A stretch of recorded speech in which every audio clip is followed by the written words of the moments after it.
every time I speak in English, I use way more filler words than I would in Danish. That's not right.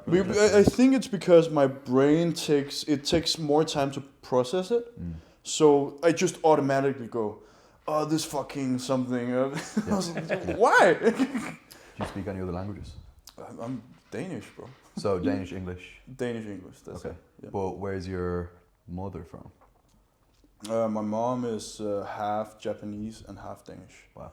And my dad is half Greek, half Danish. Wow. So I'm quarter Greek, quarter Japanese, half Danish. Yeah. Yeah. A cocktail. Yeah. Yeah. It's a good cocktail. Cocktail? Have you spent any time in either Japan or Greece? Yeah, both. Mostly Japan. I've always had a connection to the country. It's like some sort of otherworldly connection. Spiritual connection. Oh. I've always loved the country, and I grew up with anime from I was like 7 or 6 years old, and it just got fed to me. And I've loved it. Like I've always stayed at my grandma's house. She's fully Japanese, and the snacks and food she would bring me and everything is just, now it's nostalgia, but now I have the adult money to actually go, so it's it's reality. I went there one and a half years ago for a month, just to like experience it, like why I didn't have my parents with me that said, we go do this and this. I could just go wherever I wanted. Yeah, that was great. What did you do? In Japan, I did a lot of things. So the first week was just with my grandma and with my cousin and her boyfriend. And me and my cousin, we were very close. Like we grew up like siblings and have a great relationship to this day. Like every month we have a date, right? Yeah. So we go out, we eat, we do something funny, and we actually went out like last weekend, so that was cool. Yeah. But after that, my cousin and her boyfriend got home, and 2 of my best friends arrived, and we just went out and had a blast, like in Japan, just 3 white boys going around Japan, exploring, doing weird shit. It was so good. Yeah. It was so good. Like, it's really a trip to remember. Yeah. That was amazing. And then I had, they left, and I had a week alone with my grandma. Yeah. Wow. So it was just me, just slowing down everything, and just eating food with her, and going out, and just walking the streets in Shibuya and Ikebukuro alone, and that was great. Yeah, incredible. Yeah. Do you speak any of the language? No. I wouldn't say I could. Of course, I understand a little, but that's only because of my grandma and all the anime I consume, an unhealthy amount of anime. Yeah, I see a lot of that on your IG, kind of like the books though, not just like we're obviously so removed from anime, we don't know a lot about it. No. For me, all I knew was it was like an animation that you watch, but it's book based. Is that what you grew up with? So every anime is adopted from what we call a manga, or a manhwa. So have you heard about Solo Leveling? That's pretty hype right now. Yeah. So Solo Leveling is from a manhwa, which is Korean, and manga is Japanese. Okay. So these are adapted into anime, which was just like animated manga. Yeah, pretty much. So it started to become popular in Japan, like I would say in the 1960s or something. Wow. Oh. Yeah, with what was it? Have you Astro Boy? Have you heard of him? Escobar? No, Astro. I think Astro Boy. I think he was one of the first like real anime characters. He's like a little cyborg boy with jet boots. I think I do know. Yeah, he looks a bit like I can't remember, like a blue guy. He was also on Nintendo. I think I do. Yeah. I know. But he had like that slick back hair with a little dot, and he was Astro Boy. He's cool. Yeah, Astro. You must have seen him before. Yeah. I think he was like the start of the popularization of anime. And man, those red boots are now like a Yeah. really expensive shoe. That's it. That's cool. What is it about the mangas and the anime that Gets draws you you, going. to it? Yeah, that resonates, that gets you fired up. Because it's such like there's such emotional investment from people who watch anime. It's a thing in generally sports, really big in powerlifting, but Yeah. I see a lot of athletes just in sports in general that actually watch anime. I have a deep connection with it. First of all, because I grew up with it. Like before I even did any sports, I was a nerd. Like I was just at home, didn't want to read real literature. I just read manga. I was always objecting. No, I don't want to read that book. I just want to read my manga. But as I got older, I started to understand all the lessons and all these things anime actually had to teach and say. And there's a lot of valuable lessons you can take from there, like willpower, spirit, friendship, love, hatred, like every major subject there is, like feelings you would deal with as just a human being has been touched on at some point.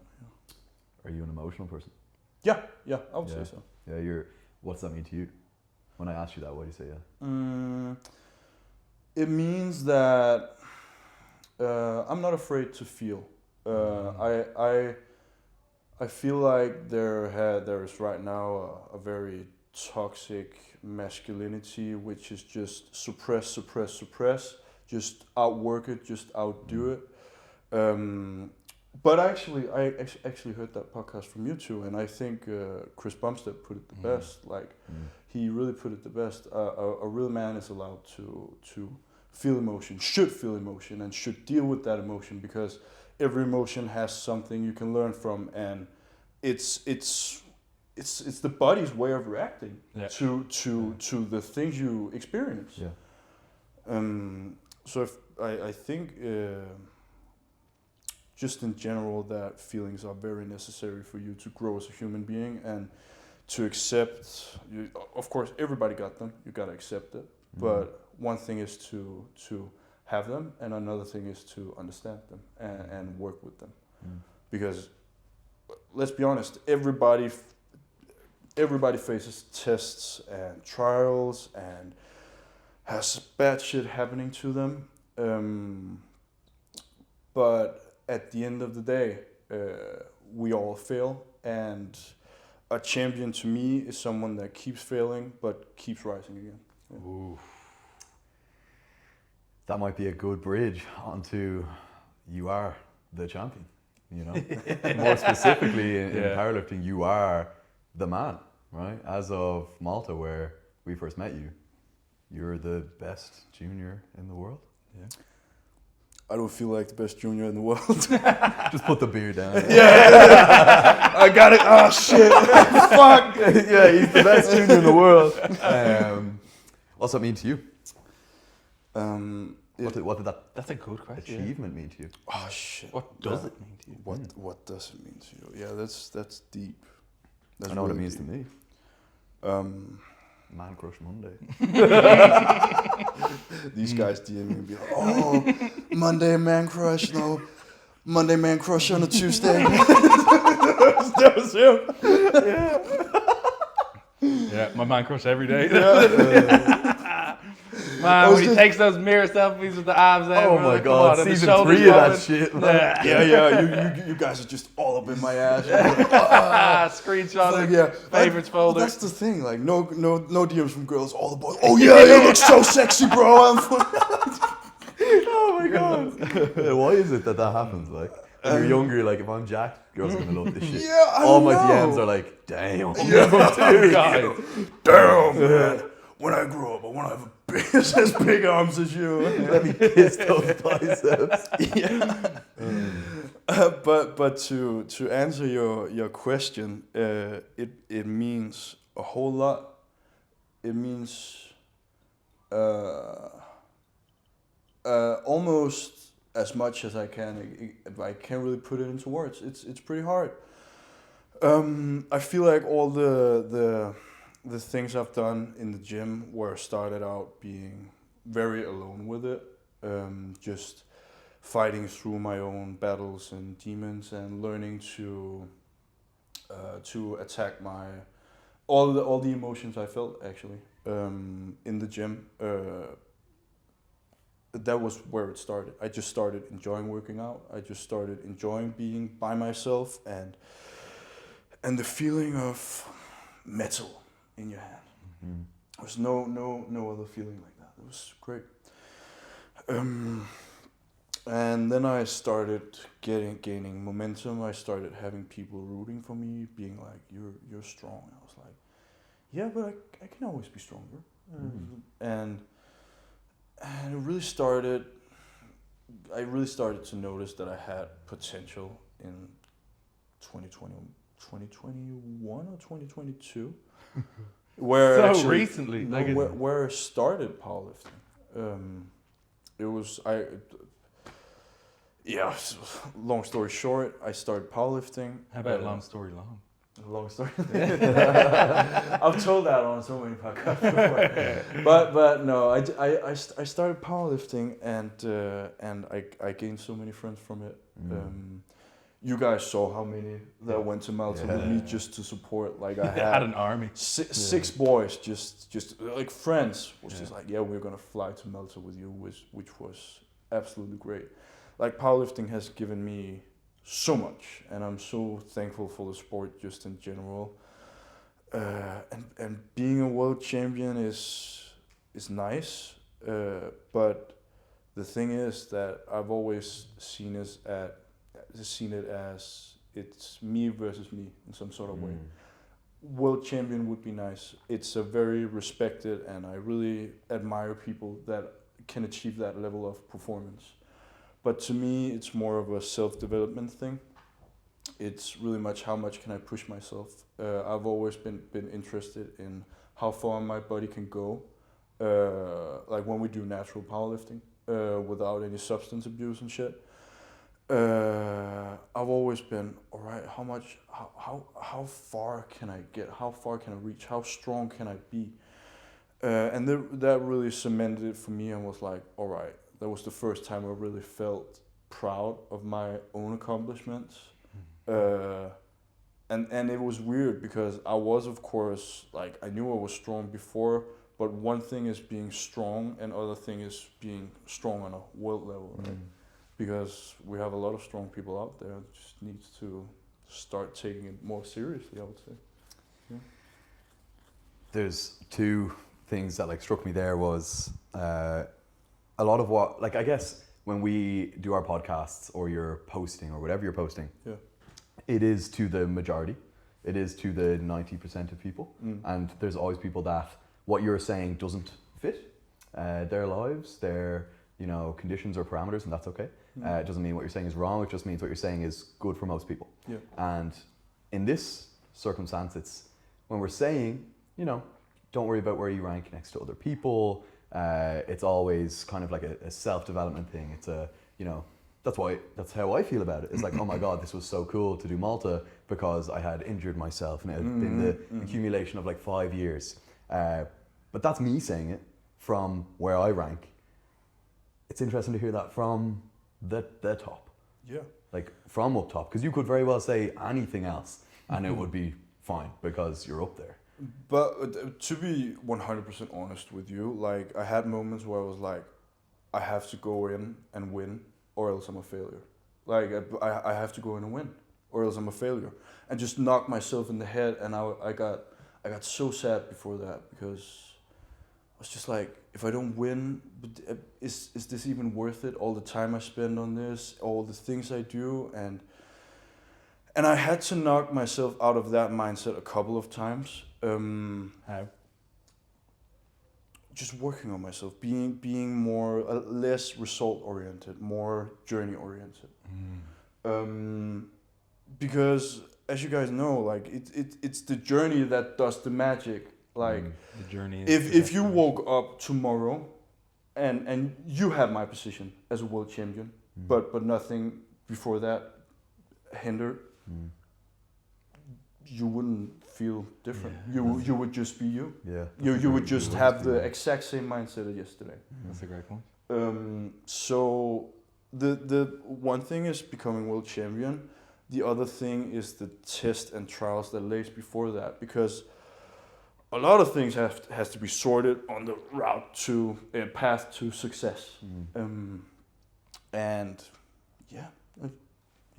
That's a great point. I've actually never thought of that before. No, if you magically woke up and you were world champion. Yeah, it wouldn't. It's just a title. It wouldn't really have value. It only has value because you fought for it. You really fought for this. Yeah. You really wanted this. This was something. The world champion title was something I had fantasized about for 3 or 4 years, and to be in the position was surreal. To be in the position was very emotional for me, and to I get lots of validation from my parents, but I've never had a single moment like that where I could just see it in my dad's eyes. He was like, "I'm so proud of you," and it was like light brewing from him. It was everything on him was just screaming, "Proud!" Right? Yeah. And that was amazing. Just my siblings coming over to me, hugging me, crying. We're so proud of you. I was like, that was amazing. My friends having been there all the time, they were always the ones I came talk to when I had problems with training or problems with relationships or problems on private. And them always being able to support me just in sports and in general, just me as Regin, was just amazing to give them something back. I almost feel like I give them something back, something they could be proud of and be like, "Oh yeah, I'm glad I went to Malta, got 1 million beers with the That video is one of my favorite videos from your World Championships, where all of your friends, all of your family, everyone's crying, everyone's tearing. Everyone's crying. And the way that you broke it down afterwards and talked through it, and how it was such a special experience to share that moment. Yeah. Just that moment. That moment was what really did it for me. That was so amazing looking back at it. And now I'm getting a bit, how the fuck do I surpass this? But what you have to understand, and another point of the thing being that the journey is the thing that matters, is at the end of the day, success and just being happy and proud of something you have accomplished is a chemical reaction in your brain. And every win is a win, no matter how big the win is. Yeah, yes, sir. So celebrate the small ones, and find a fine line between celebrating the small ones and chasing the big ones.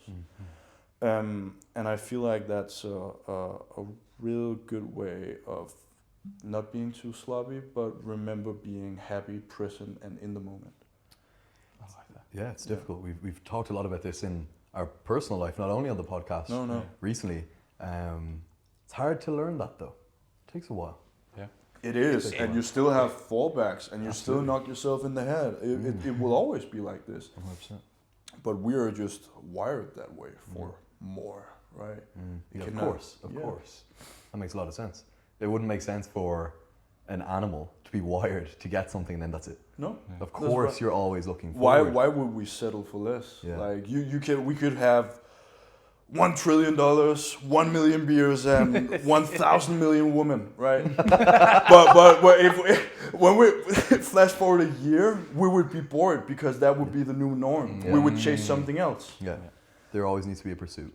Yeah. And you have to be happy in doing the pursuit. And that's it. Because that moment of getting the medal on your neck, or even the whole trip, it's like a week, you know, but a flash in the pan in your life. That really, I imagine, in your mind, it's like being the world champion actually encapsulates probably years worth of time. That does. I'll get you one. Cheers, sir. Oh, this is some really good beer. I really like this. Brought by Regin. We didn't even want to drink tonight. Regin said, the only way I'm doing this podcast is if I could bring 12 beers. And we said, Regin, I don't know, like, I don't really drink that much. And he said, guys, you have no choice. I'm turning around and going home. They're so afraid. You twisted my arm. Yeah, they're going to tell the whole Sheffield squad tomorrow, oh, it was group pressure. He's so big and strong. So I actually didn't even drink my first beer. He held my jar and just poured it down. I couldn't do anything but to drink it, so. That's actually an interesting question. How often would you drink?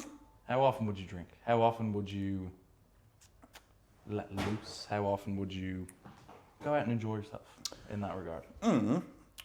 There's a fine balance between sports, being a serious athlete, and also enjoying life, being young. Like we're 3 young men that just started life, right? That just started life. So of course we want to make experiences, but we also have ambitions in sport, ambitions in work, ambitions for self-improvement.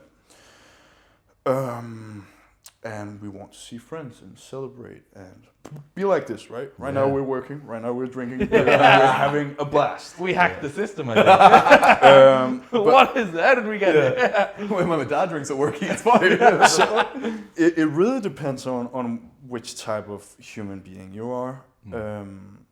I myself find that balance is very good for me because I'm so good at ruining myself in a fitness center. You guys know how heavy I go sometimes. You guys see. We know. Yeah, exactly. You guys see, and it's just something. When I get in there, I'm just like, fuck yeah, right? And we're just like,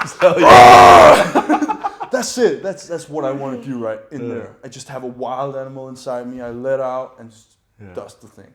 Sometimes I go a bit too much off program. Joe's like, nah, don't do that. Remember, push, deload, right? And I'm just like, no, fuck a deload. But in terms of drinking, it depends. Am I in season or am I out of season? Yeah. If I'm out of season right now I'm 9 weeks out from Euros. Yeah. And I would consider that out of season because after Sheffield I have to go 2 weeks to Los Angeles for a 2 times 30-year-old birthday, and we have to go celebrate one of my bestest friends. No choice. Yeah, 30 million Yeah, beers. we have to. They would just be like this with the beers on me. Just like, no, I don't want to. Cool. Yeah. But I think if we just measure, I probably like drink once every month. Interesting. Not heavy though. Yeah. Not heavy. So today is a not heavy day. We're sitting, we're having a beer, we're enjoying ourselves. But I would say I'll go heavy maybe 3 times a year. Yeah. After a competition. Yeah. After a competition, we could go Malta. I didn't even go that heavy after Malta. I was so fried from just the day. But yeah, just in general.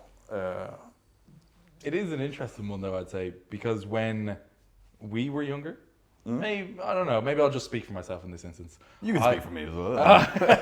I definitely would have tried to absolutely avoid it at all costs. And I wouldn't have had that balance, and I would have been so like one track mind, like laser focused on a goal that I would have been, I think the right word is probably like fearful. Yeah. I would have been fearful to venture out into that side for like it would make me less dedicated or less hard working if I were to do that at all. So just avoid it at all costs. And I think it's interesting to see someone who is in your position talking about that balance and the utility of that balance. But if you look back at it and you stayed the same way right until you were here, this moment, couldn't you see yourself have had a burnout with powerlifting before that? Yeah, 100%. Because I mean, it's not. We're not promoting alcohol here. That's not the thing. I think we're just trying to talk about like alcohol as a symbol of going out and enjoying yourself. You don't have to drink. That's not really the main thing, but I don't think that drinking is necessarily what's going to ruin you at the end of the day. For me, it's kind of just, all right, I'm going to take a break, enjoy my company, and do this now. When you have a hold of it, and it's not it doesn't have a hold of you, and you don't feel obliged to drink. Yeah. I find now, what I often find myself saying to my lifters is that you probably get more out of just leaning into it instead of leaning away and feeling worse that you're not involved in something you do very much so want to be involved in. When you do lean into it and have a good time, might be a little bit tired tomorrow, might be a little bit hungover, but the grand scheme of things, maybe in the macro, it actually probably helped you a little bit more. Because now you're going into the next few weeks with a bit of I have fun. I'm enjoying my life. There's also a really important lesson in that, because one thing is physical performance, another thing is mental health and mental performance. If you go around feeling sad all the time because you limit yourself and can't go out with your friends, you don't have to go out every weekend. That's not it. But if you say like, oh, my friends go out and I really want to go, but I can't. And that makes you really, really sad. And that makes you demotivated. That makes you want to climb up in a big ball and just sleep. That's pretty good for health, just physical health. Yeah, physiological robot health. But there's also a thing in socializing which is good, that can motivate you, that can be really good for your mental health, which can make you push the limits even more on your physical, because it's a balance, like everything. Yeah. It's a balance. Like your mental health has to be good for your physical health to be good. Like you have to have the balance. Like if your mental health is very, very bad, but your physical health is all right, you're still unhealthy. Yeah. 100%. Yeah, it's an interesting.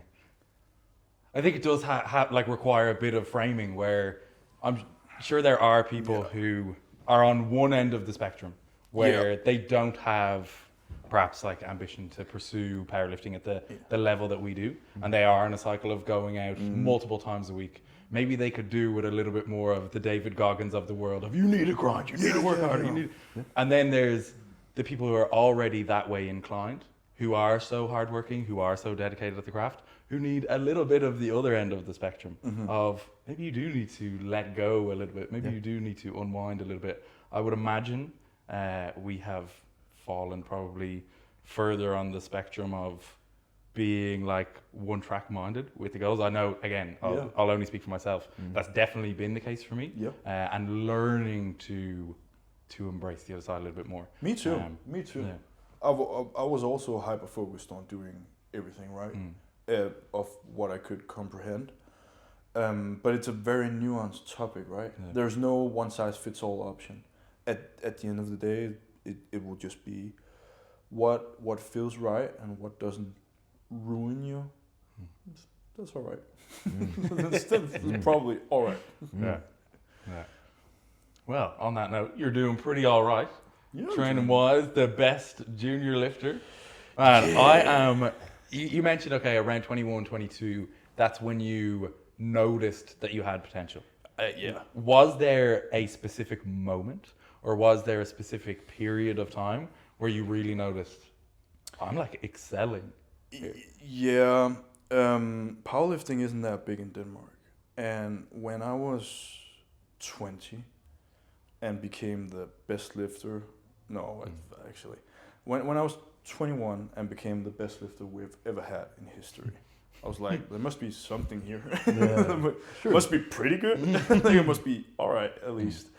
That was when I noticed that I'm something at least. I'm pretty special for what the sport is at home.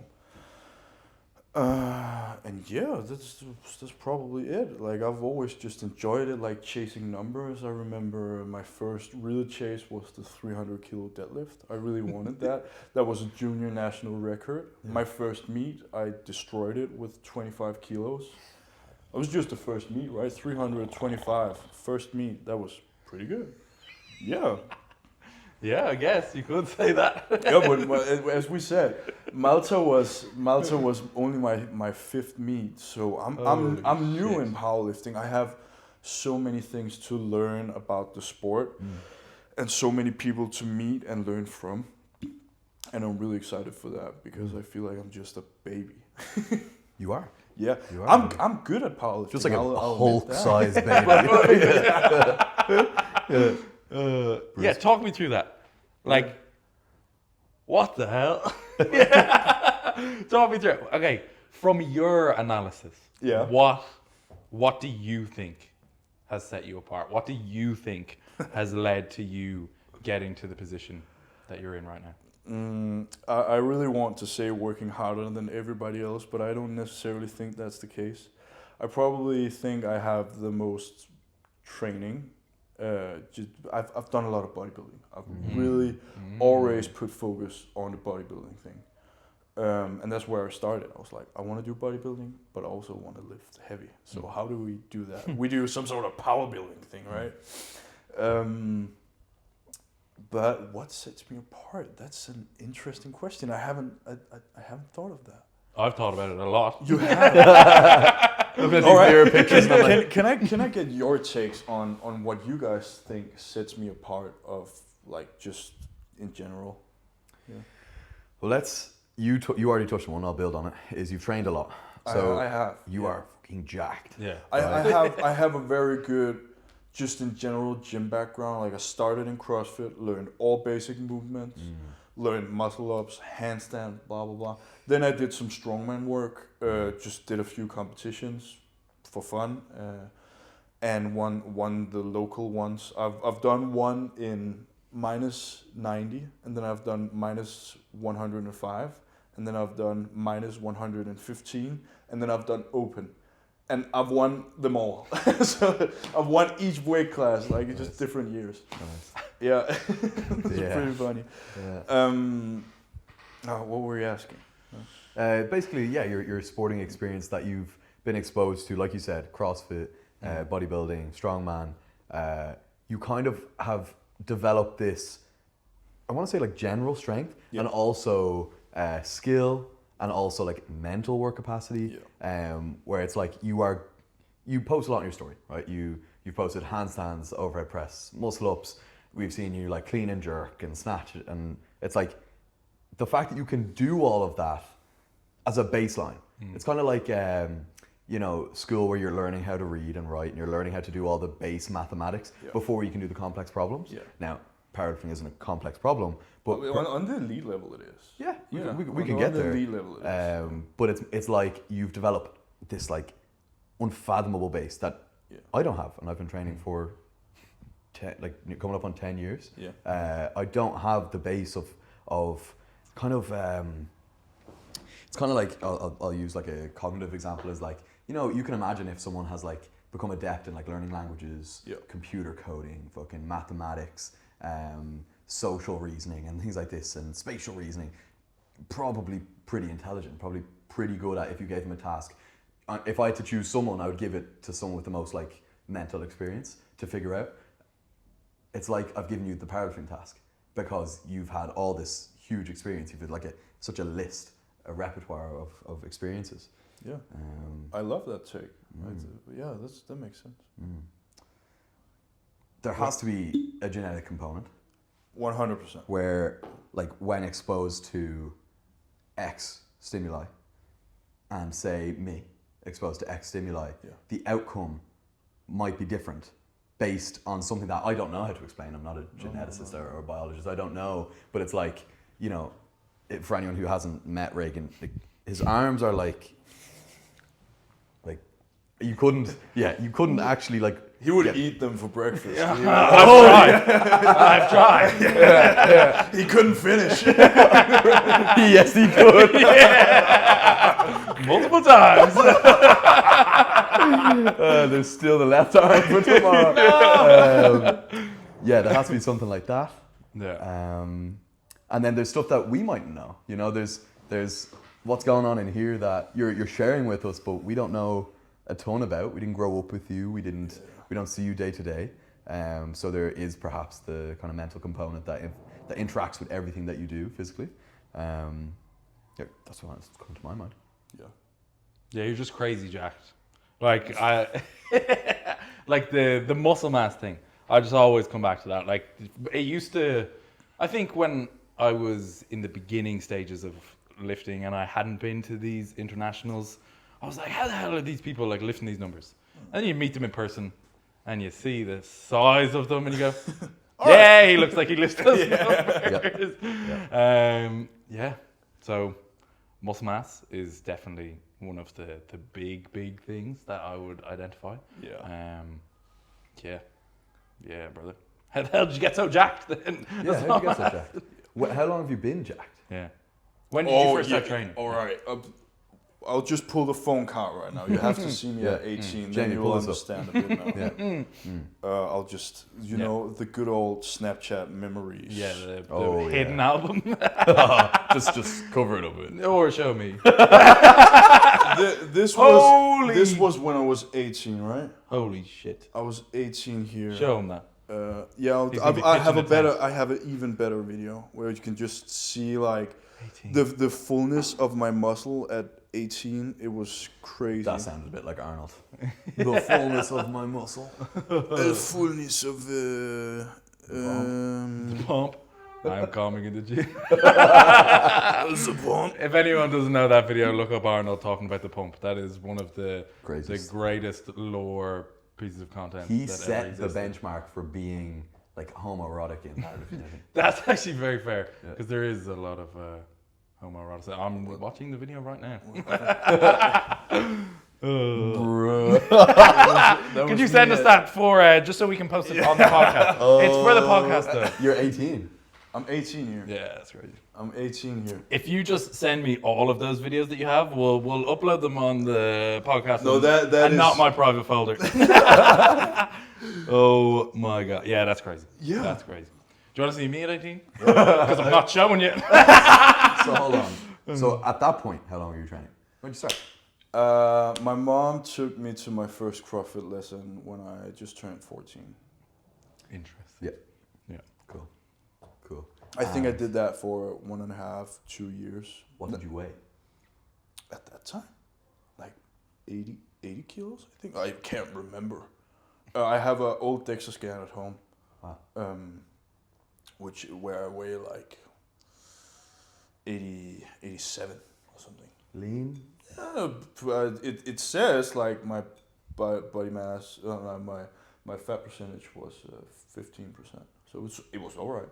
So you, prior to training, were like 80 lean. Yeah, but I think that took me 4 years to get to. Yeah, it was all right. Yeah, I was. Yeah. I've always been well structured. Like you could always see that I had broad shoulders. And I mean, You said your mom took you to CrossFit when you were 14. Yeah, she did. She was like, "Oh, you don't want to go to soccer? Nah, okay, fine. You could come with me to CrossFit." Interesting. So she was doing CrossFit. Oh, she didn't want me to be inactive. She wanted me to be active and do something. So your mom lifts? She does. My whole family does CrossFit. About the genetic component actually. My little brother Matteo, he went to the same month as we went to Junior Worlds. He went to CrossFit Games in USA, Michigan, to compete in the age group 14 to 15. Wow. There's only there's like 2,000 that signs up, does the open. There's like 200 in the what's it called? It's a quarterfinals. Then there's like 100 in the semifinals. And in the semifinals, only the best 30 of them get to like the CrossFit Games. Fuck. Yeah. So he has great genetics as well. He is very strong for his age. What I will cut in though is because genetics can be like a touchy subject because I get that it can also feel on the receiving end being like whoa. It's not just that I've been given this strength. Like, and I'm not coming across not at all. Because what I will also throw out is your brother is the same mom. Same mom. So not only genetics, but also the same like psychological nurturing that has occurred. Your mom brought you to CrossFit. Yeah. Like that can't be, and your mom does CrossFit. That can't be overlooked. Yeah. No. So like how your mom views the world and what she valued as important for you has now been passed down into you and your brother. My mom is the most amazing human being. I love her so much. She's amazing. Shout out to the mom. Shout out, mama. Shout out to the mom. Love you, mama. I love you. But what people don't know, and I don't say this often because I don't want to necessarily promote this, but I train quite often. I train everywhere from like 7 to 10 times a week. That could be sessions 2 times a day. I remember when I started taking training seriously, I was like, I want to do something with this. I was out there every day, 2 times a day. It was crazy. All I did was wake up, go to school, then in the break, I would go to the gym, get back to school. It was in the lockdown period, so I would just skip a lesson and and go train instead. And then I would get back to school, then go out again at night, train, and go to sleep.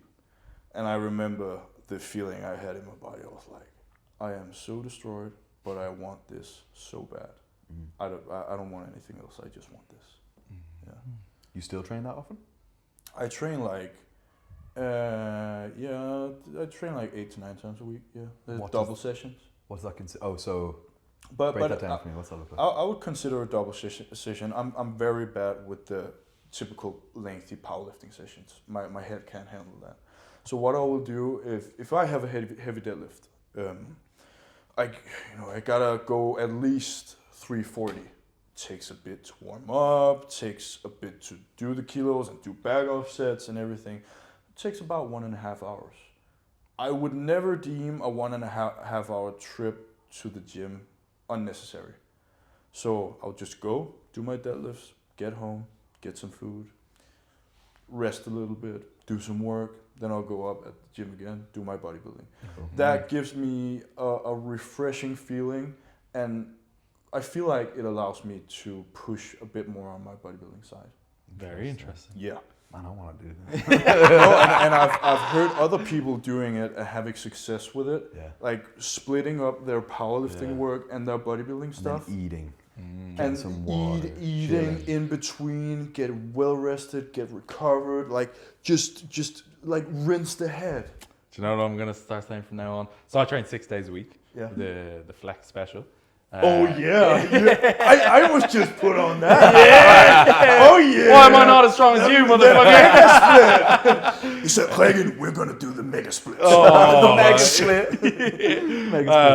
Everyone's cooking on that split. But what I would do when I had the home gym, because I didn't have access to a lot of accessory equipment, I would try to, I bought kind of like a pulley system kind of thing. I bought like cable. I tried to make it work that I could do accessories and tricep extensions and lat pull down connected to the barbell. And it was kind of shit, being real. It works, but compared to like machines, I felt like I was missing out. So what I would do is do my powerlifting work at home, and then I would go train in just a regular commercial gym. So I would do the powerlifting work, maybe eat a little bit of something, and then an hour after that, head to the gym. So you have experienced the feeling of doing that. So I would train 12 times a week, brother. I'm rinsing that from now on. I train 12 times a week. I'm the most dedicated lifter in the world. But I could do a session. That was just right now I work in such loads that my body really can't handle the recovery from it. If I really did 2 program sessions a day, I couldn't do that. Yeah. But when I started, I could do everything. I could do whatever the fuck I wanted. Yeah. That was crazy. Made of rubber and magic. Yeah. Made of rubber and magic. Yeah. That was crazy. I think the hardest I push myself is maybe I go for a lower session in the morning and then an upper session in the night. That is crazy. Yeah, that's It's a unique position. I'm sure a lot of people listening will be like, "There's no way I can do that. How could I do a session in the morning?"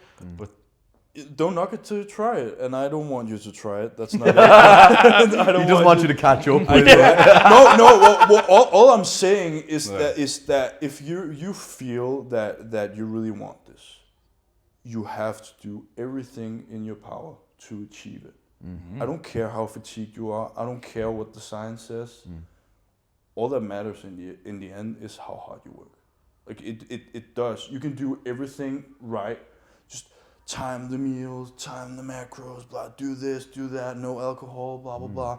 Every set is perfect. But if you don't work hard enough, you won't ever get there. You have to put in the hard work. There's nothing else. Man, it's almost like a contentious topic. It's like, how do I even? Yeah. Here's one. I'll come in from the side. Right?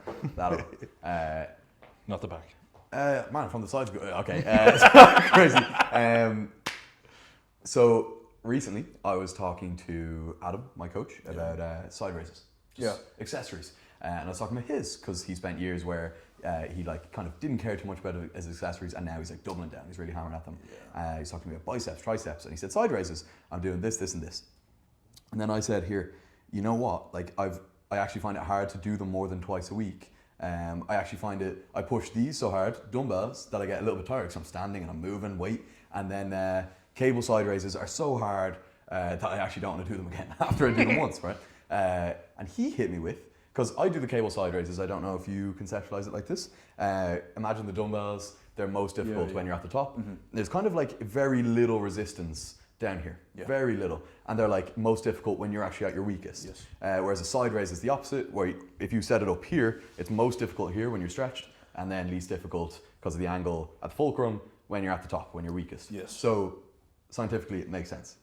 Man, recent literature says whether you do dumbbell purely or mechanical advantage, leverage, cable side raise, you gain more muscle on the dumbbell side raise. But that's the thing. Like the science will always change. It will always be try to debunk this, try to debunk that.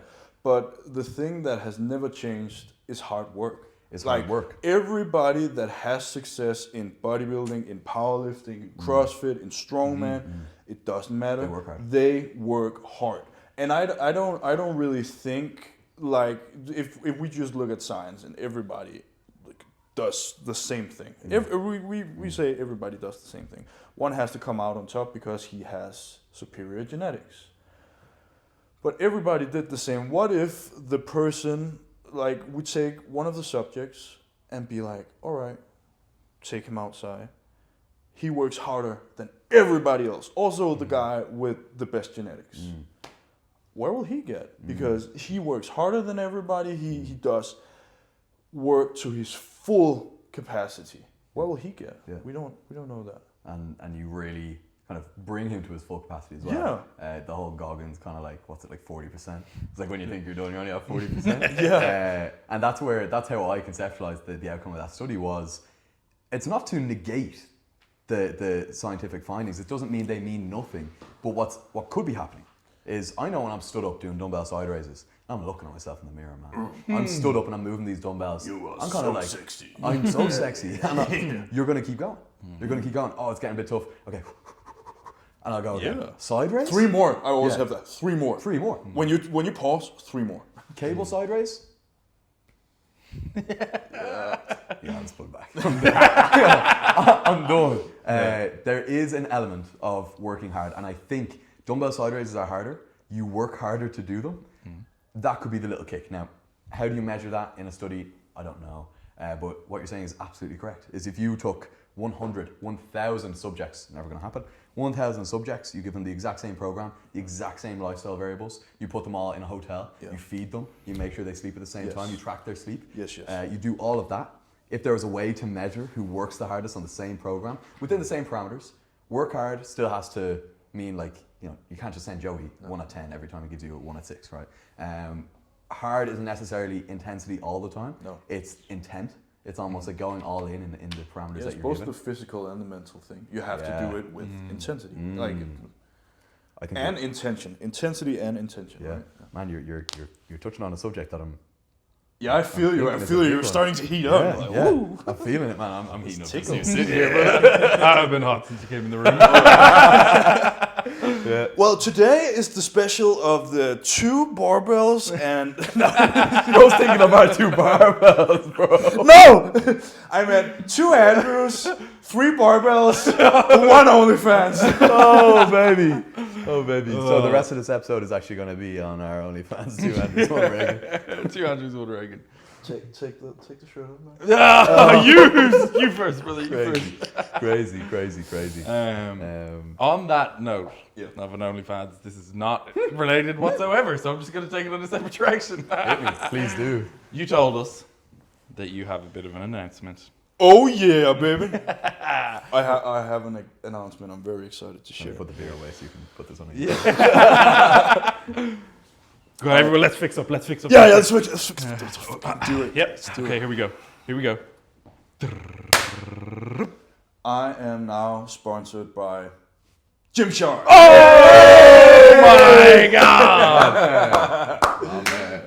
Yeah, brother. Oh yeah. We did it, boys. We did it. He said to me, "It's only a matter of time before you get sponsored by Gymshark." I was like, "We manifest." Nah, they would never sponsor a guy like me.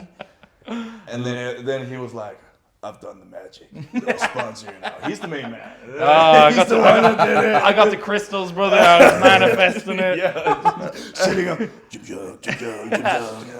Mercury was in retrograde, brother. I charged the crystals in the moonlight. We used all the powers possible. To be honest, I'm so stoked by this. Like, I remember I got the email. It almost brought a tear to my eye. I was like, shit. Ever since I started going to the gym, I wanted this. It was so good. and I just sat at home. I said it to my mom. She was like, "What?" I was like, "Yeah." What? Because when I started working out, I worked a job. I worked at a postal office or something. I just worked 3 times a week. Like, it was all right wage. It was fine. But I used all my money on supplements and Gymshark clothes. That was what I did. That was supplements and Gymshark clothes. That was it. And I only bought Gymshark clothes. I thought they were so cool, and the athletes they had and everything. And for me to be in a position to have to possibly have the influence that many other people had on me, it's such a great feeling. It's so nice. And I want to be the best and do the most of it with everything. Yeah. What does having an impact on people mean to you? What? What does having an impact on people mean to you? Of course, we have to put it in a positive impact. I want to motivate people. I want people to be a bit delusional and think the sky's the limit. Like be a little bit delusional. Like be better, chase higher, and of course you should. Like, it's all right just to be you. That's totally fine. But if you want more, go chase it. Like I will support that. And dreams, especially in my situation, I've met a lot of people saying, "Why do you do this? There's no outcome in that," and blah blah blah. I was like, because I feel it's right. I feel that's right inside of me. That this is just a feeling I can't explain. Like, I would never be good in an office job, for example. No matter how many money I was paid, I would never be truly appreciative of it. But have you ever heard the term of ikigai? Yes. Yeah. Last night we had a conversation about this yesterday. You did? Yeah, come on, tell us about it. Tell me about it, brother. Tell me about it. So what it basically means, or is the answer to, is the Japanese people saying that's the meaning of life. That's purpose. That's a feeling you get when you do something fulfilling for your soul or your spirit. And I feel like sports and doing what I do right now is the ikigai for me. It's what I want to be better at. It's what I see myself becoming and evolving into a better Regin in each section of my life. Yeah. Do you have anything you want to ask? 'Cause I want to ask. You go. What is Regin outside of lifting? Yeah. So you're saying like this is your ikigai? Is that how you say it? Ikigai? Just in general, yeah. I would say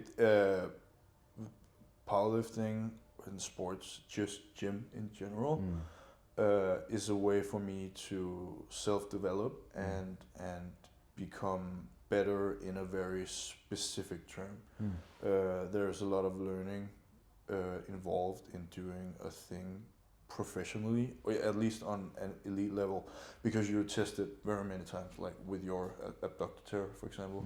You must have felt some sort of way when it happened. You must have felt pretty sad that, oh shit, I'm gonna lose, I'm gonna miss my last junior competition and things like that. But you pull through, you push through, but a lot of things might have occurred in your mind before that. Big time. Yeah. It's like a Herculean trial. We're faced with trials and tribulations day to day. Smaller ones, fuck, I forgot my charger upstairs. I need to go back upstairs and get it. But the bigger ones, like tearing your adductor, it's almost like there's a voice. There's like a what if, There's like if someone's watching this movie, Oh yeah. Are they saying, yeah, fuck it, let's just hope this movie ends now in 10 minutes and I can leave and go home? Or are they saying, there's 2 hours left of this movie, let's see what happens, let's see if this guy get back up. Let's see what happens. Yeah. That's good.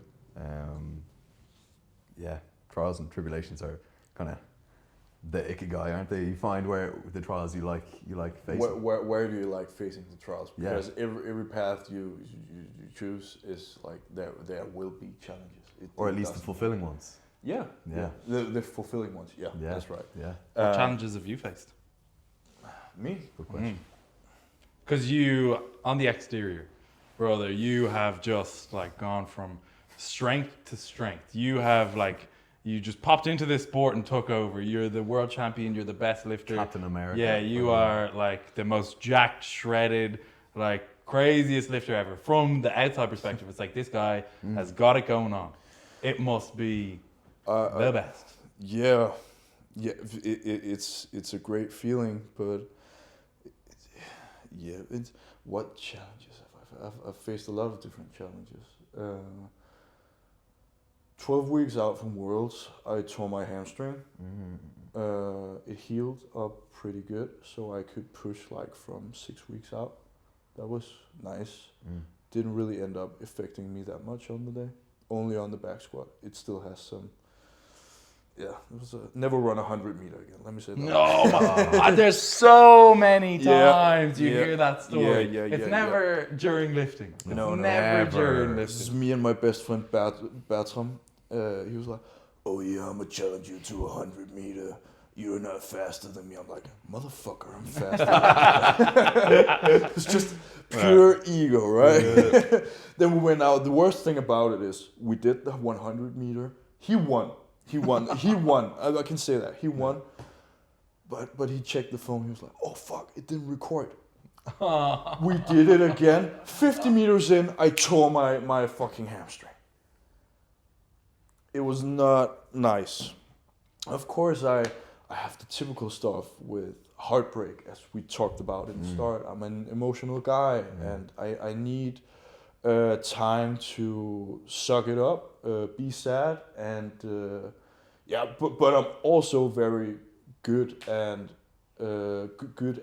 utilizing my emotions at the gym. I feel like when I'm the most sad or angry, I'm the most powerful, and that can be pretty toxic. I would say of course. That can be pretty fucking toxic. Yeah. And most recently, I can't talk about that right now. Okay. I'm too. It's a bit too sensitive. Sure. Yeah, sure. I would say so. Yeah. But anyways, it's different. Depends on what you value, what happens in your life. There's a lot of things that can go wrong. There's a lot of things that can go right. Yeah.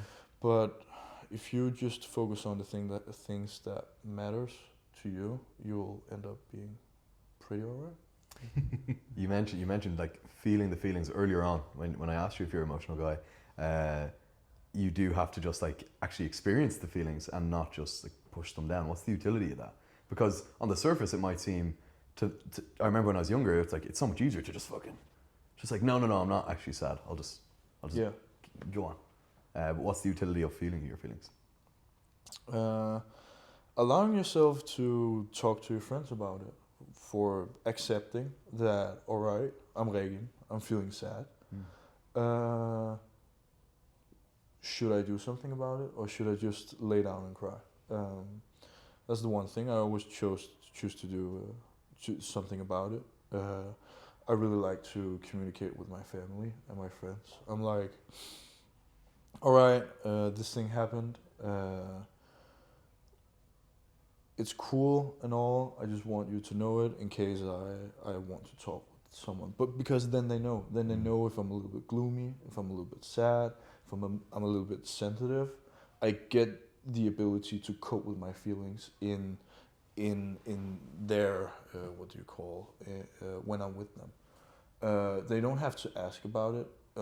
I can, but they are aware, because it's so hard, you know, if you guys are together and you something awful happened to you, but you haven't told it.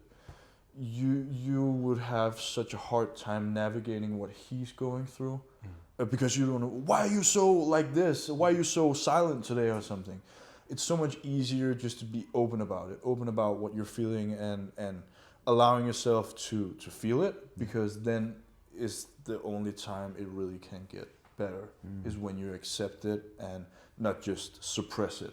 Because you're going to eat it anyways. You're going to eat it anyways. You're just postponing. You're just postponing the feeling, blah, blah, blah. Yeah, so it doesn't really make sense. Yeah.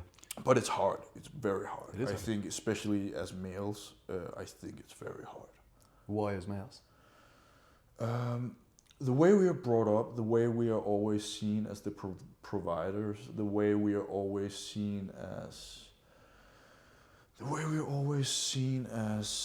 the masculine, the general masculinity. What is the ideal of that? That is being strong, that is being provider, that is being, everything in between that. And nothing I mentioned there had anything to do with emotion. That was just, you basically are asked to be a tank.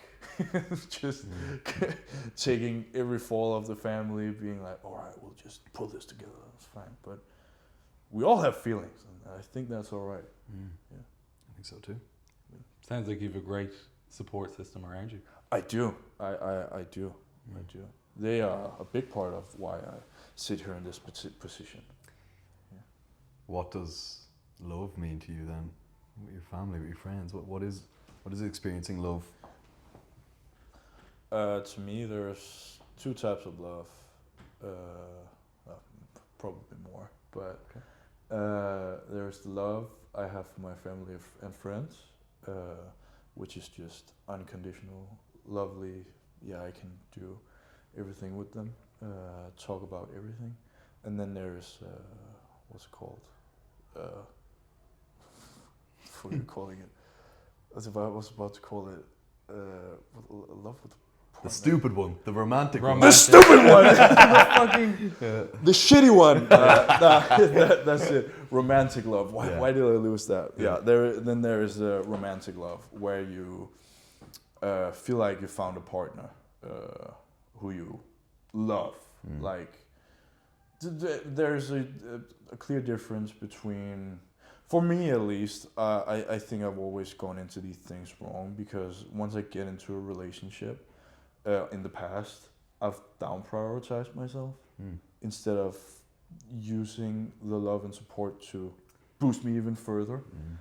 Maybe it's just I've just chosen the wrong partners. I can't tell, but I know that's something I want to change in the future. I want to be able, especially because I'm in such a, I want to call it an egotistical position, where I want to be a world champion.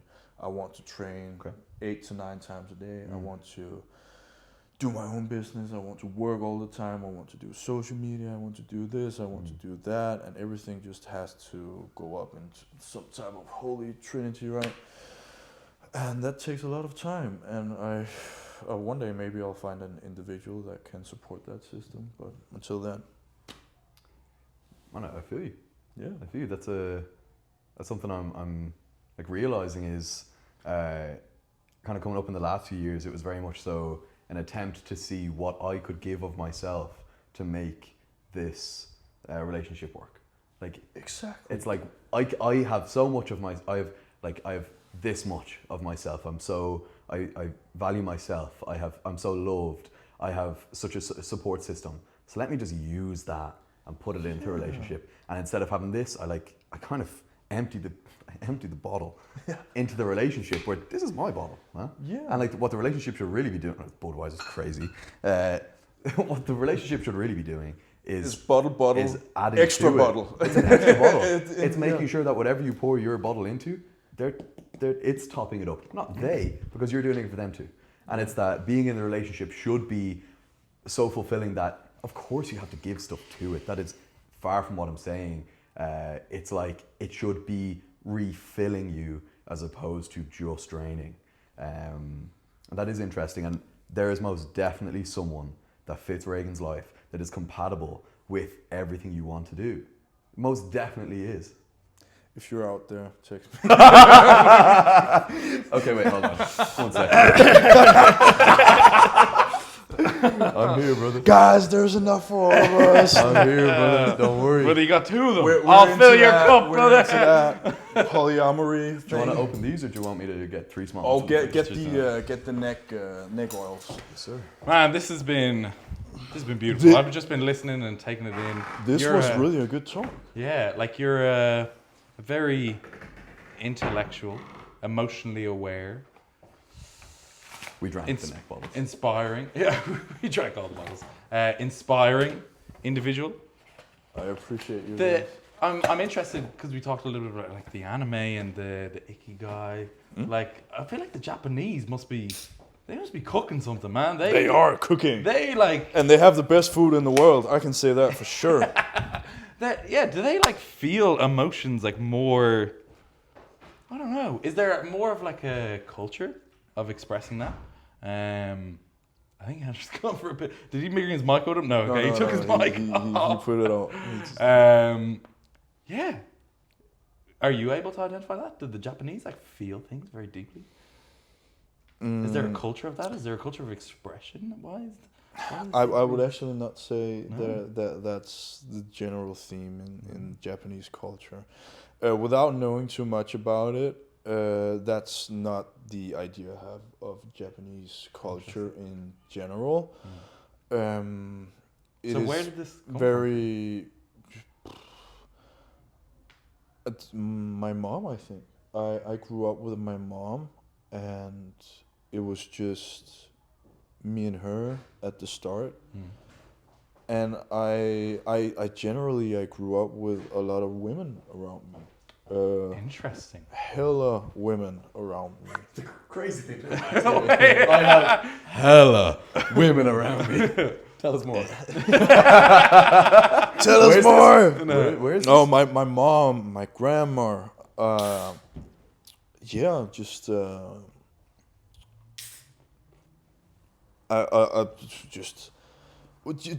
network of women like fostering me to be the best possible boy I could be. Did they teach you to be expressive? I think they taught me to be expressive and feel emotions. My mom always said to me that's all right. You can feel that. You can. It's all right to cry, like to be sad. She never said toughen up or anything. She was always like just gave me a big hug, an even bigger kiss on the forehead, and then just cry, and then I'll stroll around and do my thing again. This is like a really common theme that we've identified with people who are like extremely high performers, is like the family influence when you are younger, like those extremely formative years, being instilled with those like positive traits and characteristics and self-belief. All the high achievers that we've talked to have all expressed that. What role like has your family played in getting you to the position that you are now? The whole foundation, I would say.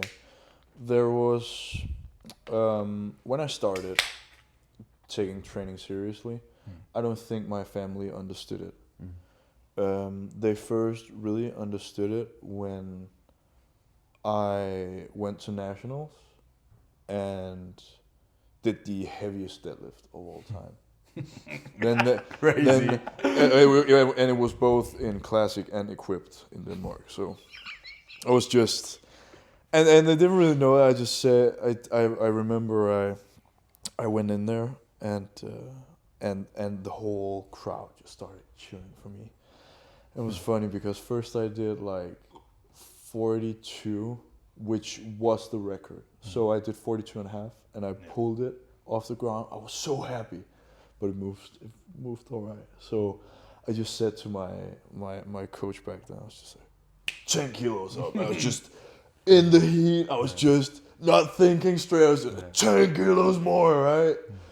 And I fucking went in and I did that. And the crowd just went crazy. And I have such a good video of that. But that was, I saw my mom right there. That was the first time she understood, all right, he is something extraordinary. He is something really, really good. And from there on, they started being a bit more, they asked me a bit more questions into it. They were like, all right, now we understand why he trains so much. We won't ask so many questions. We'll just let him do his thing.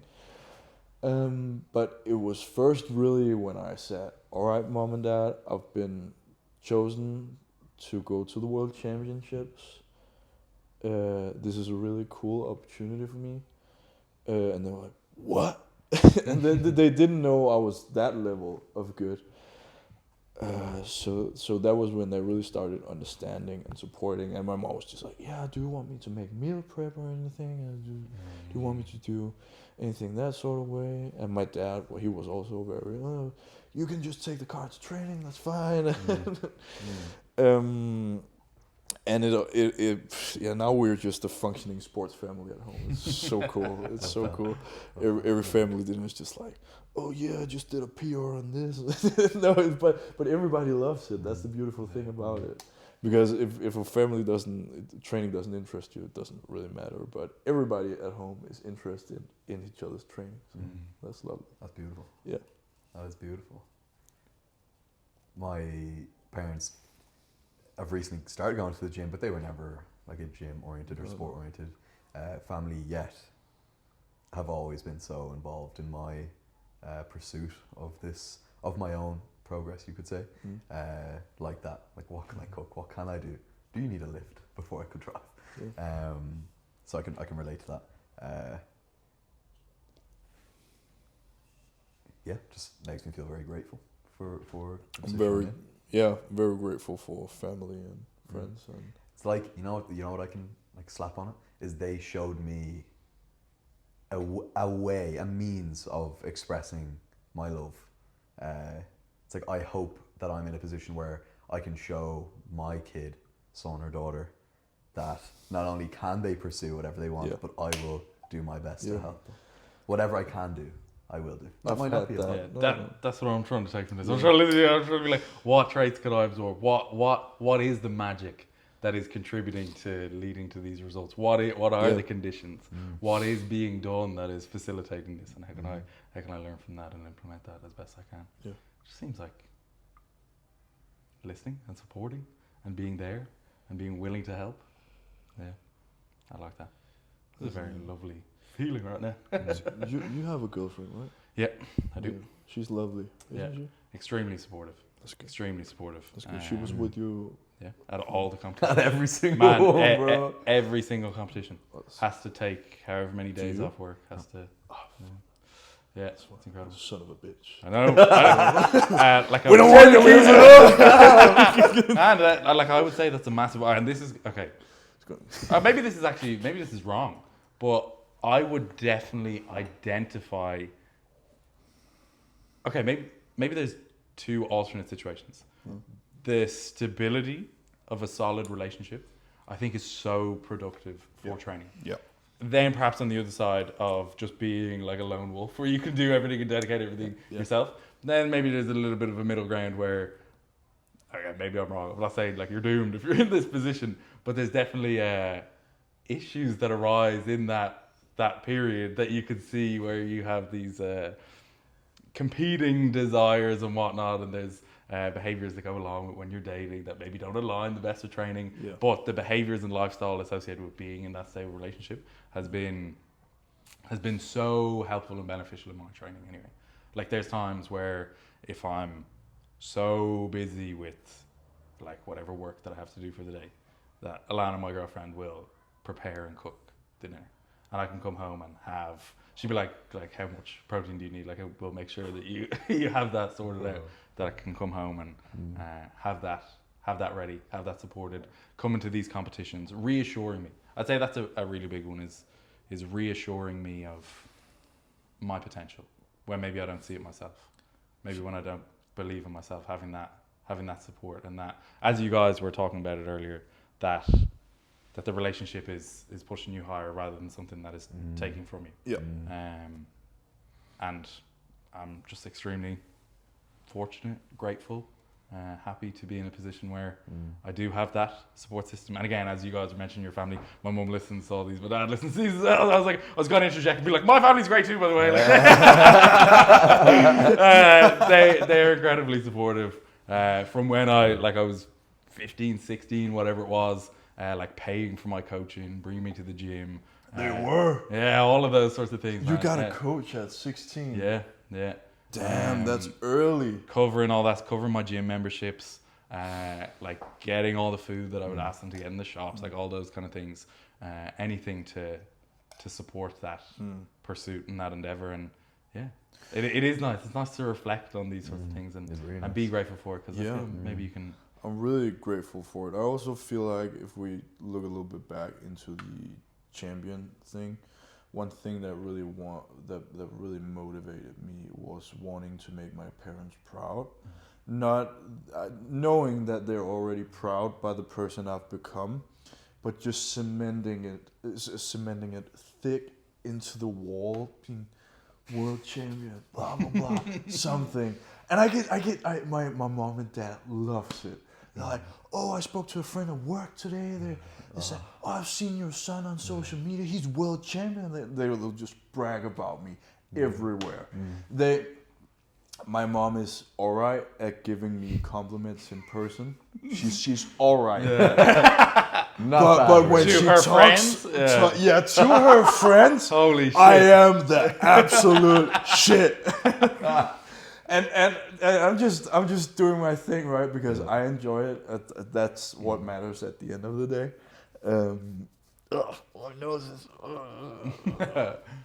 That's a great point, though. Like if I come home, and my parents would be telling me, oh, talking to a colleague in work, and they were asking about your lifts, and I was showing them the videos, and they couldn't believe it. Or I was in a team meeting, and one of the managers like announced it in front of the whole meeting, like this kind of thing. Man, is that not one of the best feelings? That's an amazing. Is that not why we do it? Is that not like one of the biggest driving forces, the biggest motivators? I think for me, it might be. You know, is what specifically to provide those opportunities, to provide those moments where everyone can feel such an intense emotion and share that moment, share that connection involved in a moment, to just create something, to create like a period in time where everyone feels something really intense. And if you didn't have your friends and you didn't have your family around, would that win have meant as much? No, I honestly don't think so. Yeah. Is it the sharing? And that's it. I've always said that. Success doesn't matter if you don't have anybody to share it with. It doesn't matter. Oof. If you're just lonely and sad and alone, it doesn't really have any significant meaning other than a title or a bunch of money or a high-paying job. That's it. If you don't have anybody to share it with, I wouldn't deem it as valuable. Such an interesting topic. I think. I feel like it's really an interesting topic. Because like we kind of said there, is that the core? Is that the essence of why we do these things? Because we've mentioned in recent podcasts, oftentimes we can chase these lofty goals, and sometimes we might not even know why we're chasing it. We're chasing having a lot of money or a lot of status or a lot of these things, and I don't know if we stop and think like why. There is this general belief that it will make us happy and fulfilled and all of these kind of things. But at its core, like, is there a way to shortcut all of that distance and find that happiness and find that love and find that shared connection? And is that what we're seeking, but we're going at it in a roundabout way, chasing an endpoint, but missing the forest for the trees a little bit? But can we zero in on? But that's exactly it. That's why we talk about the journey. That there is love and appreciation to be found everywhere. Just this moment we're having right now, that's really nice. Like, we're all happy, we're all here. We're just enjoying each other's company. Of course, making a podcast, but it doesn't feel that way. So that we can then share this moment with however many other people. Exactly. Man, what's the first thing you do when you come out of a PB on the platform? Man, you're fist bumping your whole team. You're hugging your whole team. You're sharing that. Can you imagine you hit that PB, turn around, and no one's watching? so 5. Yeah. You know, like, man, like, you climb to the top of the mountain, you turn around, there's no one there. No. Yeah. You make your $1 billion, and there's no one to spend it with. Yeah. And of course, it's an achievement, and it can be cool depending on who you are. I think everybody is different wired.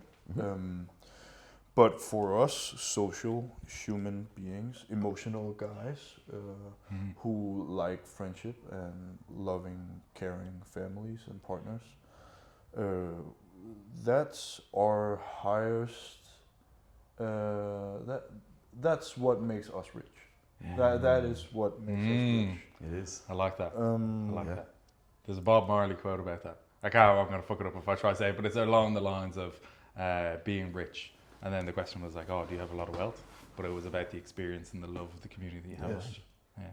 Man, it is the ability to connect with others and the interconnectedness that you are able to access in your life that I think makes me feel so rich. I couldn't tell you what is in my bank account, but being here with you guys, being here, waking up talking muck with Andrew when we wake up, it's like, man, when I'm 90, I know I'm gonna look back and think, man, I'm not gonna know exactly what I squatted today. No, but I'm gonna know that Those I moments. did it with Andrew. Yeah. That was something that I struggled with for a long time as well, is going to these competitions where, I don't know, you see like the Michael Jordans and the Kobes, and we've talked about it a little bit of the Regins. But like particularly the attitude of, like, you've got to be the best, you've got to want to be the best, you've got to have this burning desire, and nothing else matters. But you have got to want to be the best. You got to want to be the best to be the best. Yeah. But I think the difference is, who are you doing it for? Are you doing it for yourself, or are you doing it for yourself and others? I am doing it for myself and others because I can sometimes relate to the lone wolf mentality. Like, when you're alone in the gym, you're just in the dirt, you're feeling kind of down, and you really use that to have a nice session, to get a good kick of dopamine, to feel happy afterwards. That is powerful, and that is not to be neglected, and you can do that plenty of times before it gets boring. But if we look at it on a scale of a whole, you have to have the people around you. You have to have somebody to share it with. Yeah. It's probably the most relevant thing, and it wraps right back around to you being the best junior in the world. Had you have gone to Malta and you pulled that 365.5? Was that 366. Yeah. Okay, sorry, 366. Man, every 0.5 counts. All those little I'll tell you 0.5. All those little increments add up, brother. Hey, a 0.5 is a lot. 0.5, it makes a habit. I will never not write that down. That's 1/3, bro. So every little helps. You pull the 366, Yeah. or you get the gold medal placed down. And like I'm saying, your coach isn't there, friends aren't there, and your family's not there. What, like, does it mean as much? Does it carry as much weight at all? You shake the judge's hand and be like, "Thank you for white lighting me," and you go home, you sleep, and I could never imagine myself in a position like that. I wouldn't want to be in a position like that. Of course, if I just had to do a local meet one day, I wouldn't have everybody showing up to me. But my family is always so persistent. They're like, "Oh, we want to come, no matter what, no matter how small it is." I'm like, okay. Yeah. And I think that's very lovely that they are so supportive like that. Also, my friends, for that matter, they're always there. Some of them will always be there. And we'll talk in the group chat like Regin has competition this day. Who can come? And who's gonna bring what? And what are we gonna do afterwards? Yeah. 1 million beers. Always the answer. Yeah. Why did that start? 1 million beers. It was a meme, right? It was at the height of the meme, right when we got to Malta. Yeah. And then you said it somewhere, and I was just like, "Fuck yeah!" It's like what it actually means. It's like, we're not going to drink that many beers, but it's like, we're going to intend to have that much fun. Is that what it is? Exactly. God, we've had 1 million beers over this podcast. Yeah, I feel like I've had 1 million beers. Yeah. It's been so much fun. Yeah. Yeah, we've had 1 million expressions of emotion. That's what we've had. 1 million shared moments of. It was this good, right? Yeah. It was very good. Huh? Yeah, up and down, good. up and down. You're on No, not in quality. It was like in emotion. Yes. Yeah. He was talking about like hips. Moving. Yeah, I was talking about hips directly, up and down. Up and down. Yeah. Cheers on that. Cheers. Thank you, gents. Aren't we so lucky, huh? To be able to share these experiences. I think it's wonderful how you can just meet people one time and have a connection like this. It is. Can we talk about that? Yeah, why does that happen? I have no idea. It feels like I've known you for way longer, and we haven't been apart for like half a year. Yeah, it's been a long time. Yeah. It has. Yeah. And all that time has just disappeared in this conversation. Yeah. Why? I think it comes back to perhaps the willingness to be expressive, the willingness to be emotional, the willingness to be vulnerable. That's right. The willingness to bare your soul. But you feel an energy from people, right? You feel who do you connect with? Who is your gang? Who's your type of person? I just knew when I met you guys. We just stood there in the hall, and it was like, these two fuckers are hilarious. They are some of the most entertaining people I've ever met. I want to spend 1 million more time with them. Yeah, that's what it is. Yeah. It's not to do with the beers. It's you want to spend 1 million moments. That's what it is. Yeah. That's so interesting. Yeah, because for those that don't know, we started this podcast on a conversation. We didn't start with, this is Regin and we're Anders. We met in Malta for the first time, which was over the span of maybe 3 days that we saw each other. Yeah. And yet, in those 3 days, seemed to create a friendship that was deeper than people I've known for 3 years. Yeah.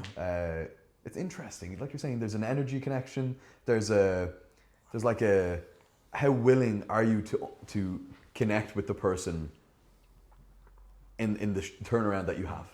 And it's also, powerlifting is very limited in Denmark, where I'm from. Yeah. So it's like I finally meet people that can understand me, also my sport, also what I do, also what goes through my head. True. There's also that to it, and you guys just being absolutely fantastic. Like, Yes. We just talked and we met at the hall, and it was like, oh, what, you're competing in 105? So we're against each other? I was like, don't worry about it, my attitude. It's like, oh no, I fucked up, show me a pic. Thank you for saying that though. The feeling was very much mutual. The feeling was mutual. Yeah. How what is there to be analysed from that? How does that extracted. happen? Yeah, what can be taken from that? What? Be willing and open to open yourself up to people Yeah. and to connect to other people and to hear and feel what they are rather than being in your own shell. Do you know what? We talked about this the other day. No. I used to be incredibly socially anxious. You did? Yeah. I could never imagine that. Yeah. This is what we talked about. Because in a lot of social situations now, perhaps I would be pretty extroverted. Yeah. I would be happy and confident to approach people that I've never met before, and a willingness to be vulnerable, a willingness to engage with. So your eyes looking at the But for a long time, the question that framed the conversation was like, would you naturally consider yourself to be introverted or extroverted? And the presumption was that I would be extroverted. Yeah. I don't know how I got from a place where I used to, for example, not want to even have to like make a phone call. If I had to order a pizza and talk to like another person, oh, that would have scared the shit out of me. I wouldn't have wanted to do it. I don't know why. I don't know what the feeling is or why I would have been scared to do that. But I would have dealt with a lot of social anxiety, and in a big group or around a lot of people that I wouldn't have known. Do you know what it is? I think the root is that I was very fearful of how people would perceive me. Yeah. Why do I get this shittest class? Very fearful of how people would perceive me. I think that's what the root was. But I'm so glad and grateful to be in a position now where I am open to making myself vulnerable and open to putting myself out there to be judged, perhaps. That I can get the benefit of meeting people like yourself. That I can have all of the beautiful moments that come along with being vulnerable. All of the positive connections that come along with bearing your soul a little bit, putting yourself out there, allowing yourself to be judged or perceived by others. That was beautifully said. I feel the same way as you. I can relate to the being socially anxious thing. And I still feel that sometimes it can get to me to a point where I don't feel comfortable. And I'm really trying to work on that. It's mostly in social situations where I just feel out of control, or I feel it's a new environment. I'm not comfortable here yet, and then I start feeling it. Then I'm like, oh fuck, what do I do? Did I dress right? Do my hair sit right? Do everything? Was it my phone? Blah blah blah. How do I look normal? What do I do with my hands? Yeah, and I don't know why I feel that way, and I still do that to this day. Really? Yeah, I have a lot of things to work on. I'm well aware of that. But the first thing is to getting better is locating what to get better. Like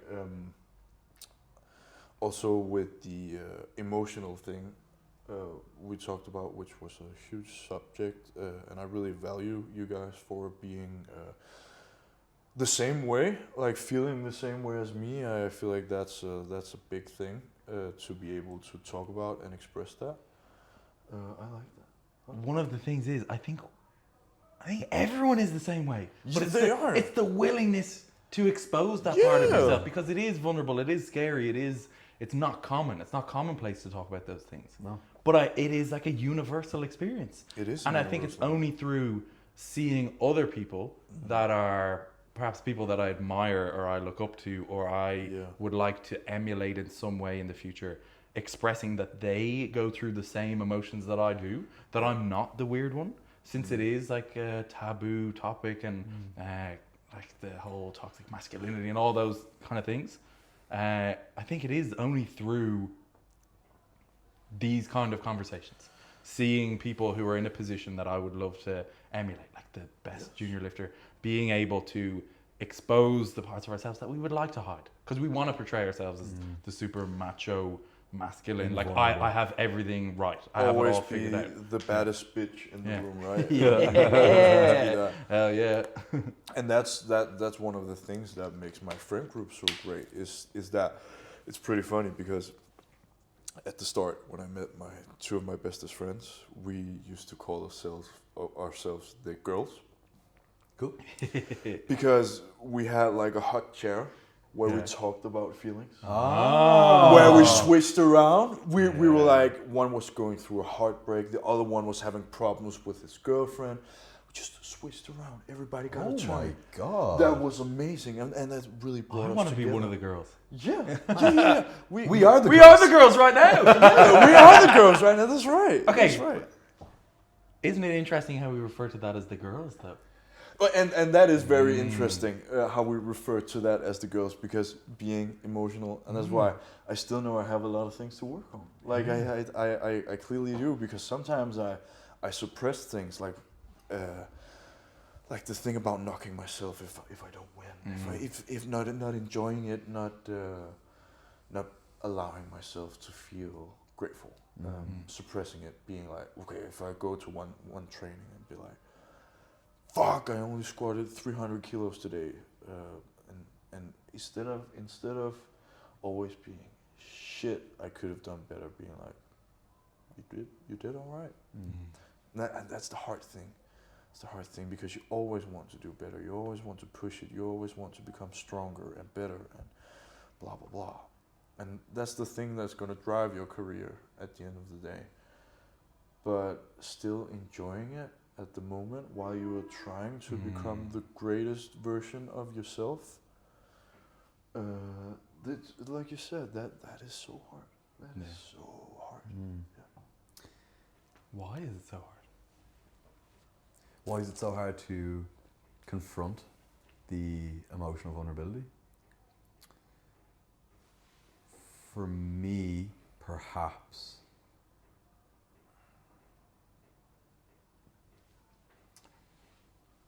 it is accepting that you are currently weak, that you currently could use some help, currently could use some support, that you are currently not at your best, that you're fragile, that you're not impermeable to pain, because of course you want to imagine that no matter what you are invulnerable, that you cannot be hurt or harmed, so that you can prove to yourself that you are independent, sufficient, enough. But instead, I've come to realize that me being enough or sufficient is aided in me realizing what makes me vulnerable and emotional. Yeah, that's right. That's definitely right. Yeah, why, when these are such universal experiences, do we try to hide them? Why, when you are like feeling weak or vulnerable, why do we want to portray ourselves as perfect? Because weak and vulnerable isn't necessarily sexy. It isn't really sexy. That's not one of that's not what's gonna make you attractive and seem like a good providing partner or a stable friend, or like that. It's not sexy in isolation, perhaps. Yeah. So this is a really interesting topic, and it was about. And that's it, in isolation, because no one of us is a crybaby, right? Yeah, we're not walking around. You don't just want to be a crybaby. So this is it was about the Chris Bumstead podcast, where they were like, it's so admirable that this picture of masculinity, this champion, this guy with this incredible physique, has this vulnerable side, which is in contrast to what we would deem to be like the ultimate success. Whereas if it was someone who was not particularly successful, or they were not a high achiever in their field, and then they were also emotional and expressive like this, that would be perceived negatively. It's only admirable because you're so successful, that you are the picture of a strong guy showing that vulnerability. Whereas if you weren't, then it's not as admirable. So it's in isolation that it's solely that vulnerable trait or expression. whereas you need the contrast or the balance of both, that you're not always wallowing or you're not always a crybaby. It's sometimes you do know when to like pull up your bootstraps or whatever the sayings are, and you do know how to get to work, but you are also in touch and expressive, that you're not too far on one end of the spectrum. You're not fixed in it's like picking my brain. It's like it is attractive to be relentlessly in pursuit of improvement. Yes. Without, I would deem that, without emotional intelligence, unattractive. It's like, oh, you're not, because you're just a machine. You're a machine. To be attractive, you need to harness the capacity to interconnect with other people and hence be emotionally intelligent. And then, should you be solely kind of in a mess, in a heap, as we feel when we're emotional, and you are not relentless in the pursuit of anything, then that is also, okay, well, what are we aiming at? It's like, it's the combination of the two. It's aiming at something you want and being hurt by the fact that like there are downfalls, and they do, like, recognizing the pain they harness and they elicit. That's attractive, because you're heading in a direction. It doesn't matter what the direction is. Everybody has a direction as long as you have one. Then being emotional is attractive. It is saying, okay, you're recognizing that you are experiencing the highs and lows of life, and the highs and lows of relationships. That was beautifully put. We're the girls, man. We're the girls. Yeah. I love how we joked that before this is the podcast that's going to get us cancelled. It's the podcast that gets us famous. We're just sitting crying. Oh, we're so emotional. Right, let's break the podcast. Isn't it interesting that some of the greatest bonds, not all, but some of the greatest bonds you make are separated by so much time and distance? It is very interesting. There's some people that we only see at powerlifting, essentially, and maybe even powerlifting internationally. James Adcock today. We spent a few hours with him today, and it's like we see him all the time, but we haven't seen him in months, and yet it doesn't require any level of maintenance. There's no conditions. We're just friends. It's like you arrived here, and we are just friends, even though the last time we saw you was August, September, October, November, December, January, maybe 4 or 5 months ago. So maybe true friendship doesn't have requirements at all, doesn't have conditions at all. Maybe I'm missing something there. We all come in with the same pursuit in mind, having a great time. I also feel like that's why we connected. I thought about that after we talked about it. When we were in Malta, the three of us was in the exact same position. One day out, feeling that like we didn't want to talk about it, but feeling mentally pressured, a bit nervous for tomorrow. I was very nervous. I was first international competition. I just wanted everything to go right. I'm thankful it did. But yeah, us being in the same position, being able to relate to each other, and being like, oh fuck, man, we're the last people on this earth that understands this shit. Yeah, that was truly beautiful, and I feel like that was a good kickstarter to a beautiful friendship. Yeah. I wonder what can be taken from that. What are we doing that leads to that? How can you provide the conditions to welcome more of that into your life? One thing that I realized and didn't say earlier was that when we go to Worlds, it is such a high concentration of similar people. Yeah. Or at least people who have similar experiences. Yeah. And then amongst those, if you meet someone that is similar or compatible with you, and you have all these similar experiences, ready-made friend. Ready-made friend. It's like buying Betty Crocker cookies, man. Like, Betty Crocker all you have to do is add some water, add some liquid, man. You've got a friend. Yeah.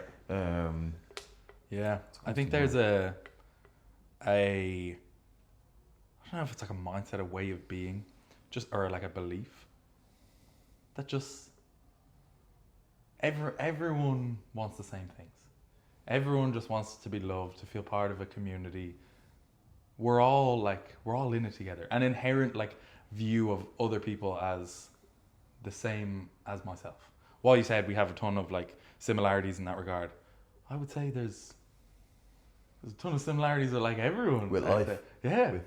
We're all going through the same experiences. Now obviously there's variation in that, but I mean at its core, at its essence. Yeah. There is some level of common ground with everyone. An inherent view of the people around you as we're all I was gonna say comrades, I don't know if that was a weird connotation to it, but the world is full of good people who are just like me, rather than a view of the world is full of people that I'm in competition with, or a scarcity mindset, or a fearfulness of dealing with other people, an openness, an abundance mindset of sorts. That again, we're all going through the same things. Having a compassion for other people. That I think that attitude permeates all of the interactions that you then have when you do meet a new person. If you are again open to that, compassionate with that, you invite all of these wonderful opportunities. I think so. But you also tend to bond a bit more with the people that has the same level of self-insight to themselves. The three of us being able to talk about this is pretty good evidence that we're on the same wavelength about feelings and stuff. Yeah. And that's just another factor on why this works. Everybody has different experience, different upbringings, and different trials they have to face. And at the end of the day, you can't be everybody's hero, but what you can do is that you can be yourself and find the people you click the best with. I like that. Yeah. This has been amazing. It just makes me feel good. I like these. We've had an increasing amount of these conversations as of late, and I think we've talked about it a lot. We were communicating, just us two. We're what is it? Why are we so lucky to have these interactions with people where we're connecting so well?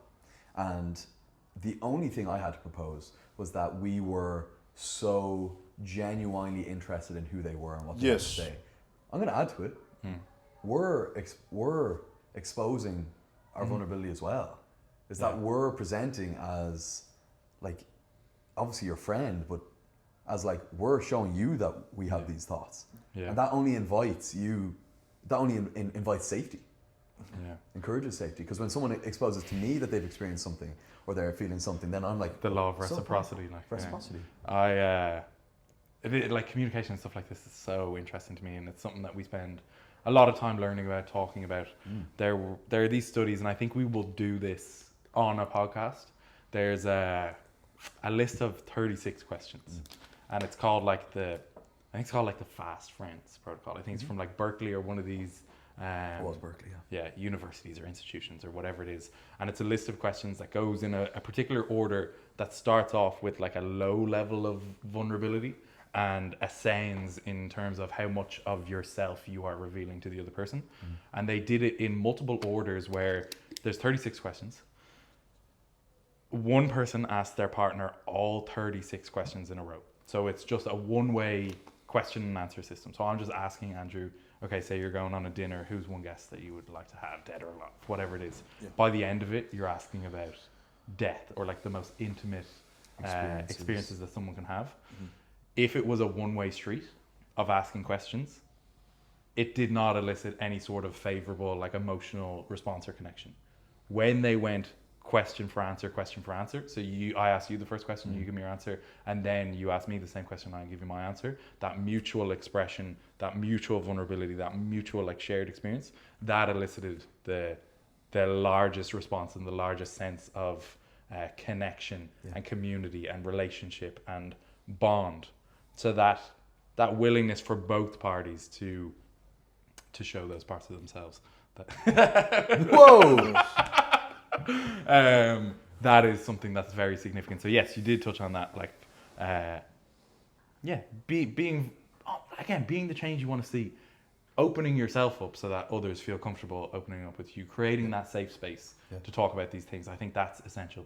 We talked a little bit before about, like, I said being non-judgmental is probably one of the best traits or characteristics that I could identify in another person, where you feel, again, you have that safe space where you're comfortable to express something to someone else. Trying to provide that.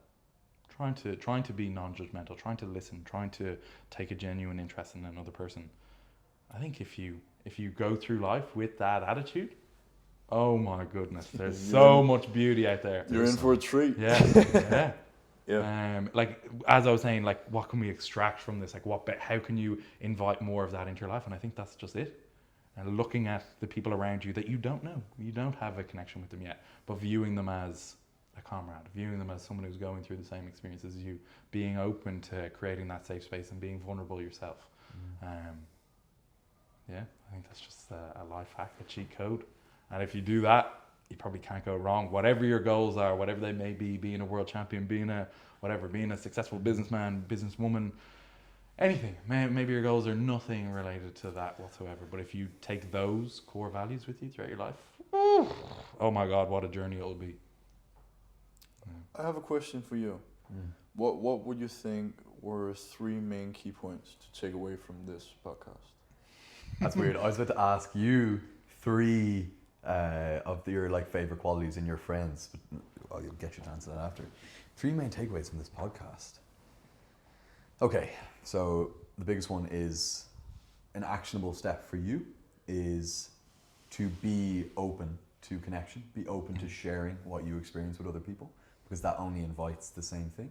So those who are compatible, it will help you screen those who are compatible, because when you're sharing what you're experiencing, it doesn't mean you meet the cash register and you tell her, you know, my girlfriend is really annoy me.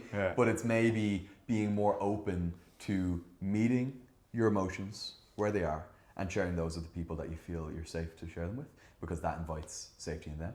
And problem with the reverse is that if you just go around with a facade and pretend that you're someone you're really not, you just end up being hurt and being in the wrong, with the wrong people. So that will just ruin you at the end. So be you and be yourself fully. Have you ever experienced putting up a facade? I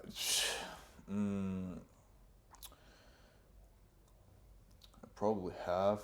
It's been a long time since.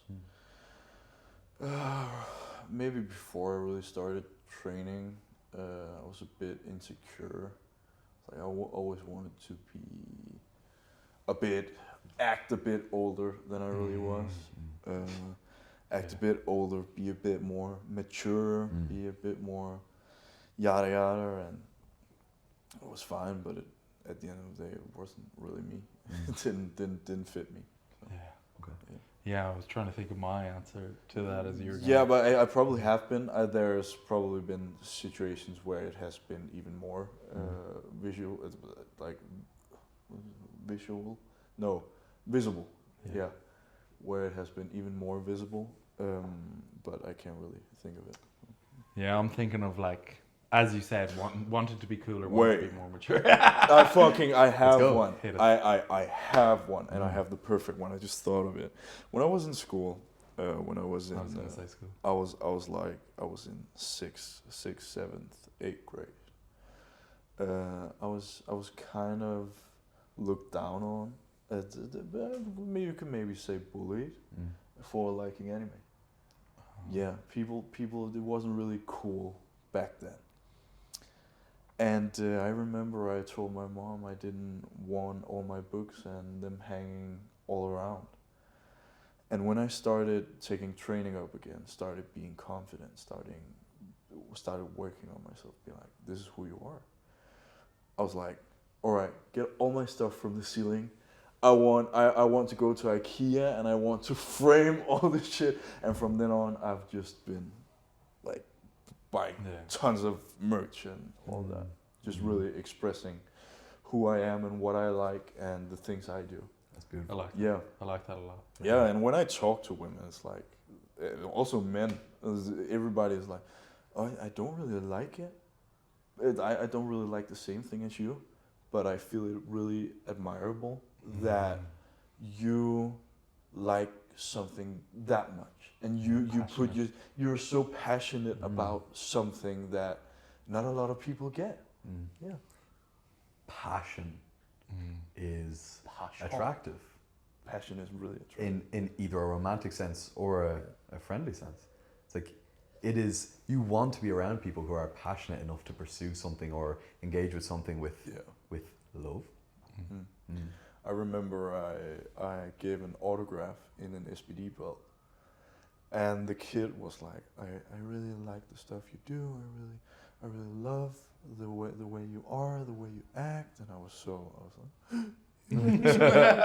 and his father said to me, he was like, could you write a thing down, just a quote, something for him in the future? And I wrote, let passion lead the way. Yeah. Wow.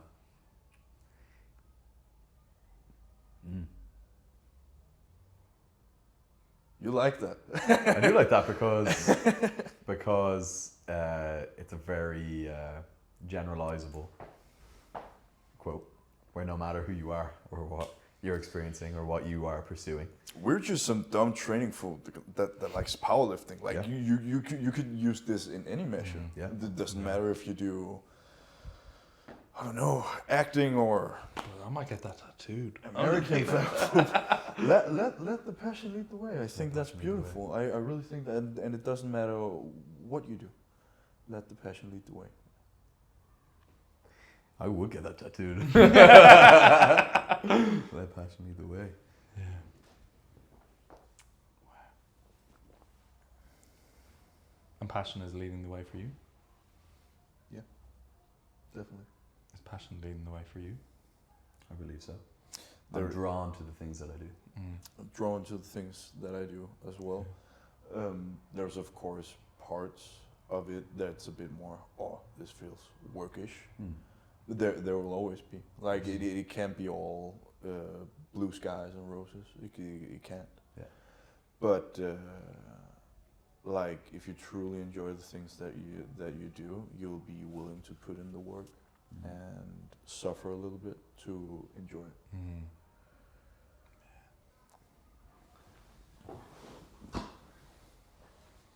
Is there always suffering in the pursuit of passion?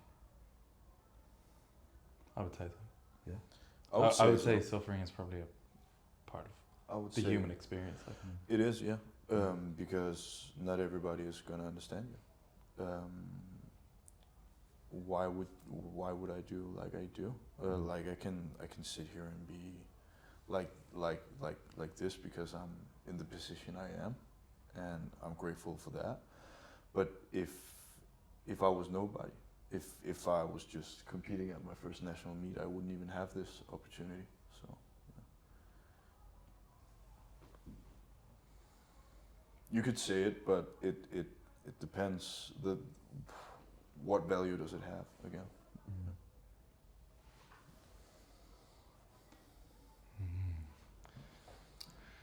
Yeah, maybe it's a little bit adjacent to the topic, but I'm thinking about that whole idea of like, if you can make like your ikigai, if you can make your like the thing that you are most passionate about your work, you'll never work a day in your life. And then there's the contrary idea to that no, like it'll just turn the thing that you love into work, and then it'll be tough. But I think I do subscribe to the idea that if you can find that balance in what you're good at, like what comes naturally to you, what is in service to others, what is like beneficial to others, and then what you can like make a living of, like it's actually sustainable. Like if you love painting, but like no one's buying your paintings. That's just the ikigai circle. You're like if you can find that, it is. I think it's necessary to love what you do if you want to be successful at it, because it's going to hurt at times. It's going to cause some suffering at times, but the love for it will allow you to persevere. Because if you don't love it, it would be sane to quit. It would be normal to quit. Yeah. When you're going through those periods of difficulties, if you are not so passionate and in love with this pursuit that you're chasing, it makes sense to stop. Any other person would look at it and go, why are you going so hard in this pursuit that is causing this difficulty? But if you can find that thing that you do love so much that you are willing to suffer for it, I'd say it can take you on a pretty profound journey. It gives you the energy to push through. Yeah. But if you truly don't like it, you wouldn't work for it. Like you wouldn't be the best in your field. Yeah. And that's what I see with the three of us. We all three strive for some sort of greatness, our own defined greatness. It doesn't have to become the best powerlifter ever. It doesn't have to be that at all. But be the best version that Andrew can be, and Mr. Blackwood can be, and Regin can be, right? That is truly what I want. And maybe this is just a stepping stone. I can't tell what will be in 5 years. But what I can say right now is that I truly enjoy that I have this opportunity to be here and to be grateful for the moment and to make working not feel like work. And that's with this social media thing, but that also comes through with coaching. I love giving away my experience to people.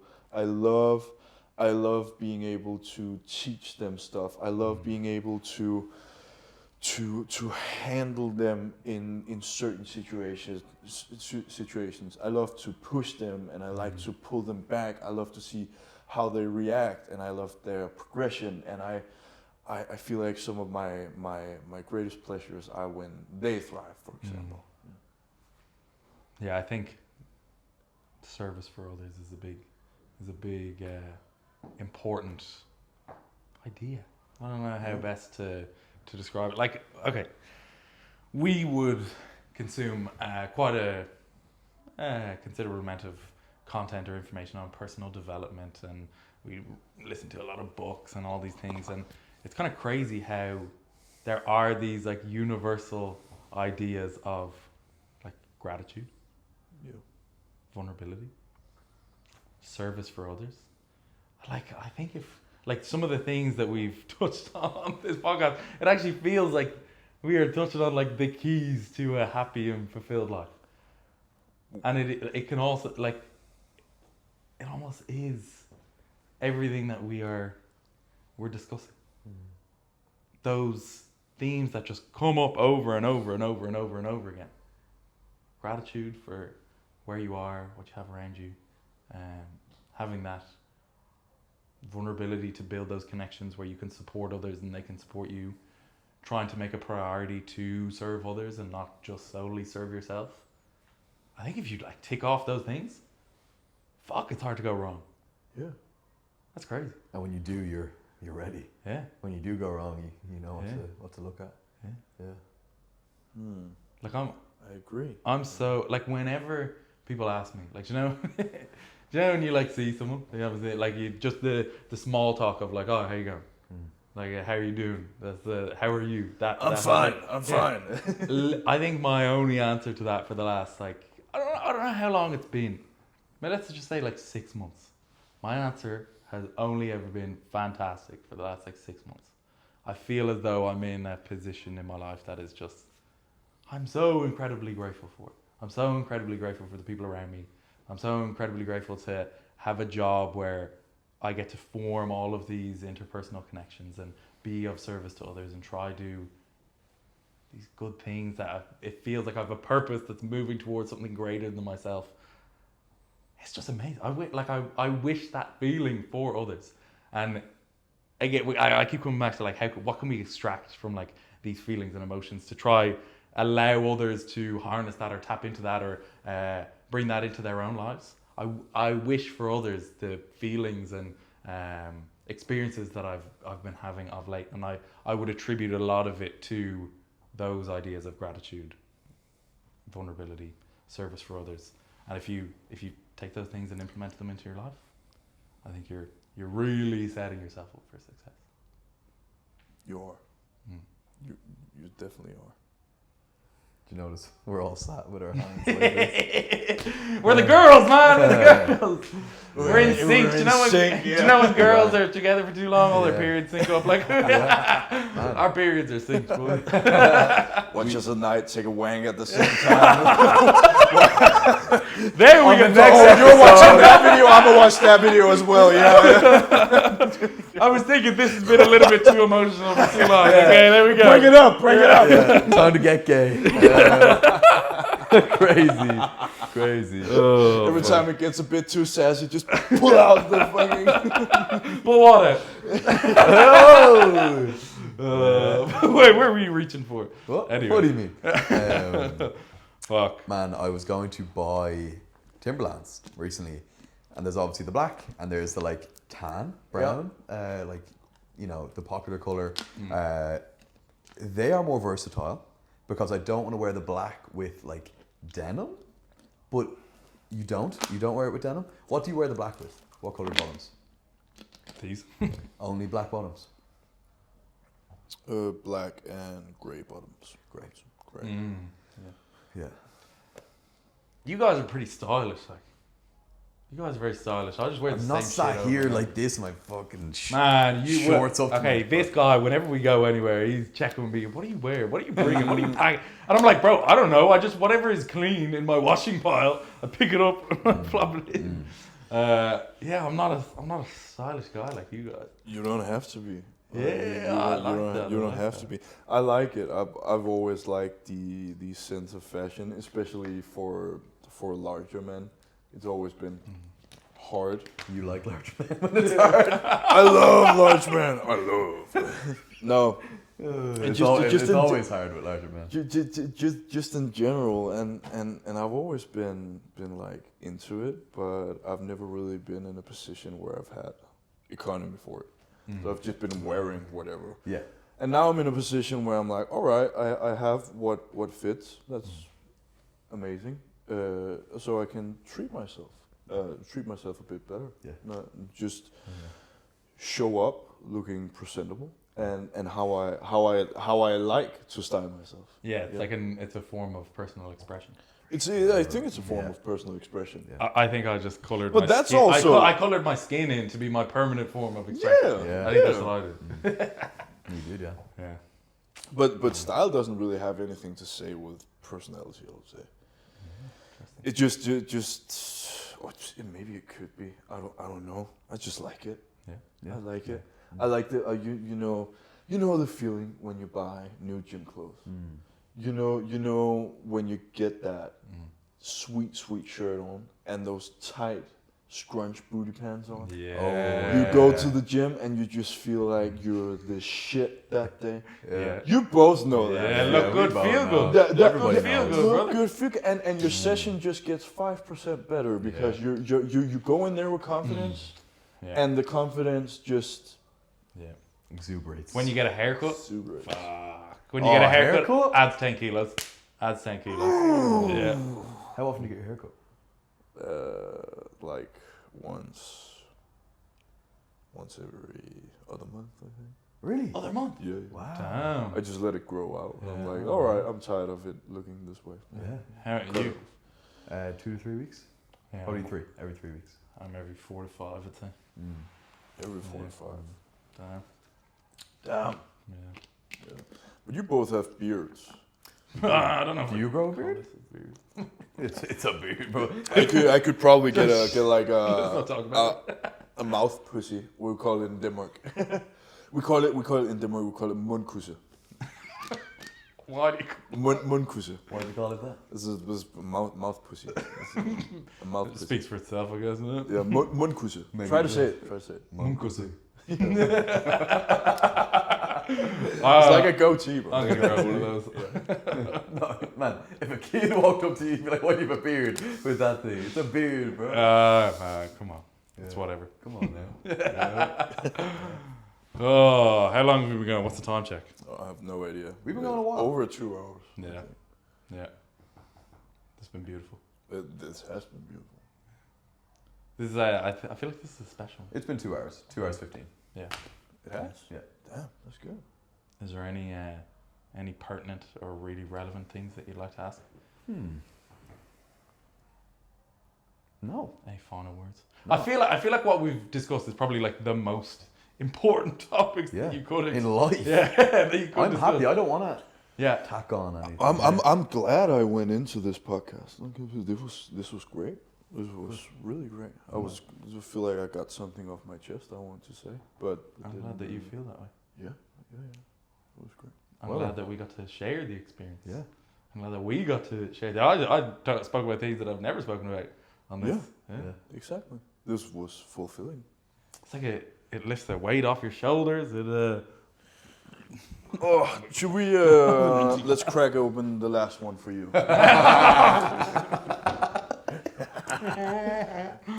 Is there anything you'd like to ask us before we finish up? Yeah. I would actually like you to. That's not relevant when the podcast comes out, but just in private.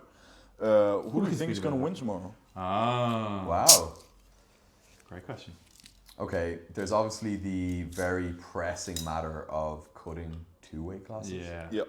That facilitates wins at Sheffield. I imagine that will lend him some favour. Mm-hmm.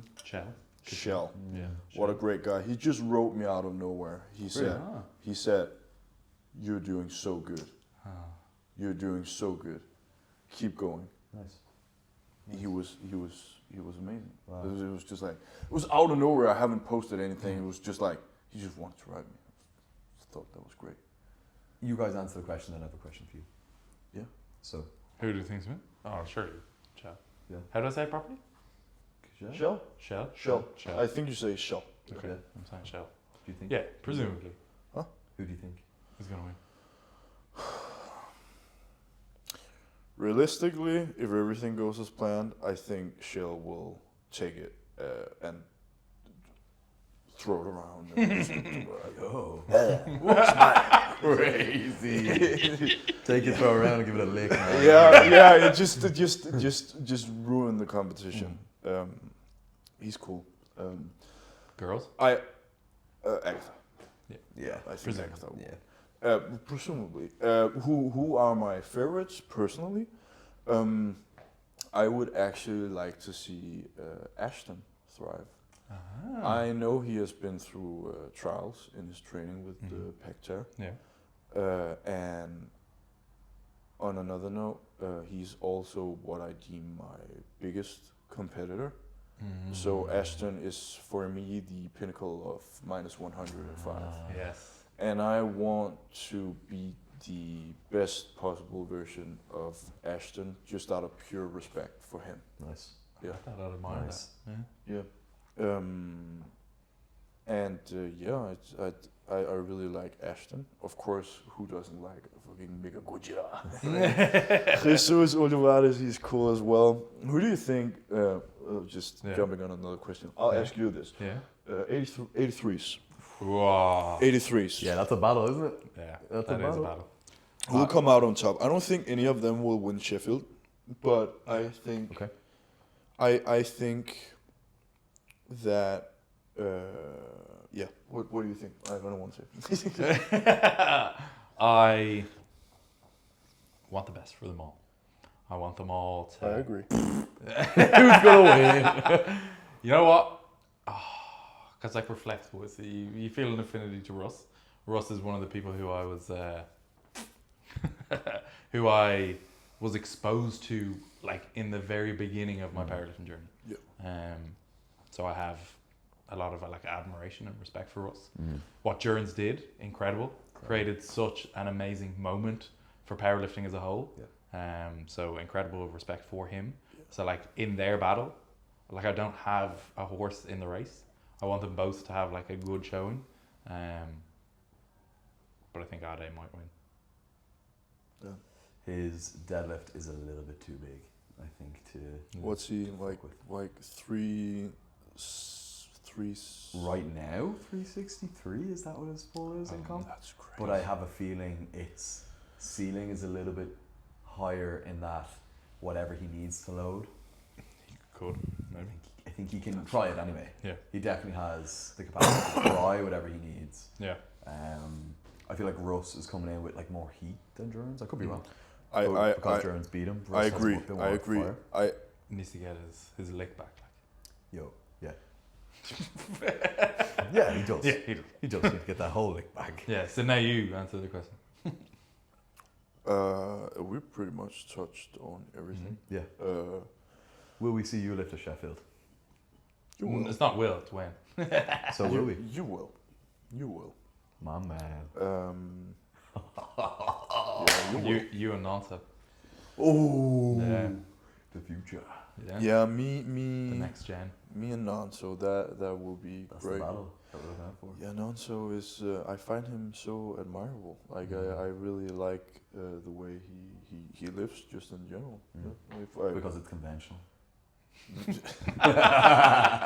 Yes, that's the only thing. That's the only reason. Oh. Yeah. No, he's just a prodigy of next level prodigy. He's really great. And then I met him in person, and he was even The great. loveliest. Yeah. The loveliest guy. Lovely, yeah. Yeah. And also Joshua, he's great as well. So lovely. Yeah. See, again, I think this comes back to that abundance mindset rather than that scarcity mindset, looking at others as comrades, so to speak. Yeah. Like you're talking about Ashton, who is your main competitor, rather than looking at him with disdain or jealousy or envy or like this hyper competitive sense. I have so much respect for that man. Like he doesn't even know it. I'm just like, you go get it. You go. He's the one I've ridden the most. Like this like. In preparation for Sheffield, I've just been trying to support him, just being in his DM, being like, how's the pectoral going? Is everything looking as it should? And I hope he's felt it, at least, because I truly want him the best. What an admirable trait that is in a person. Wanting to lift other people up, Yeah. Be the change you want to see. Mm-hmm. Yeah, treat thy neighbor or whatever the hell. Yeah. Because let's be fair, the numbers that I put up right now is not really the numbers I have to worry about. The real elephant in the room is probably Bob Matthews. Yeah. Like being able to put up 1,000 at 105. Crazy. Yeah, that is crazy, and that is numbers we haven't seen. Well, what has he done on an IPF platform? That's like 980. Yeah. 980, Something right? like that. Yeah. 105.1 or something. Yeah. Yeah, 105.1. Like that's not even a cutaway. 105 that is is, data it's rate. a Yeah. far away. Yeah, it's a far away. Yeah, that's true. Wow. Yeah. Wow. Well, I'm glad we get to experience this, huh? Yeah. Oh, there's so much beauty in the world. When Tomorrow when will you know where to look. be brilliant. Tomorrow will be brilliant. And we're gonna double the amount of beers, and we're gonna get after it. We're gonna. So, which color is the dildo tomorrow? Thank you for listening. Two Andys, one Barbell. See you for See you tomorrow's next episode.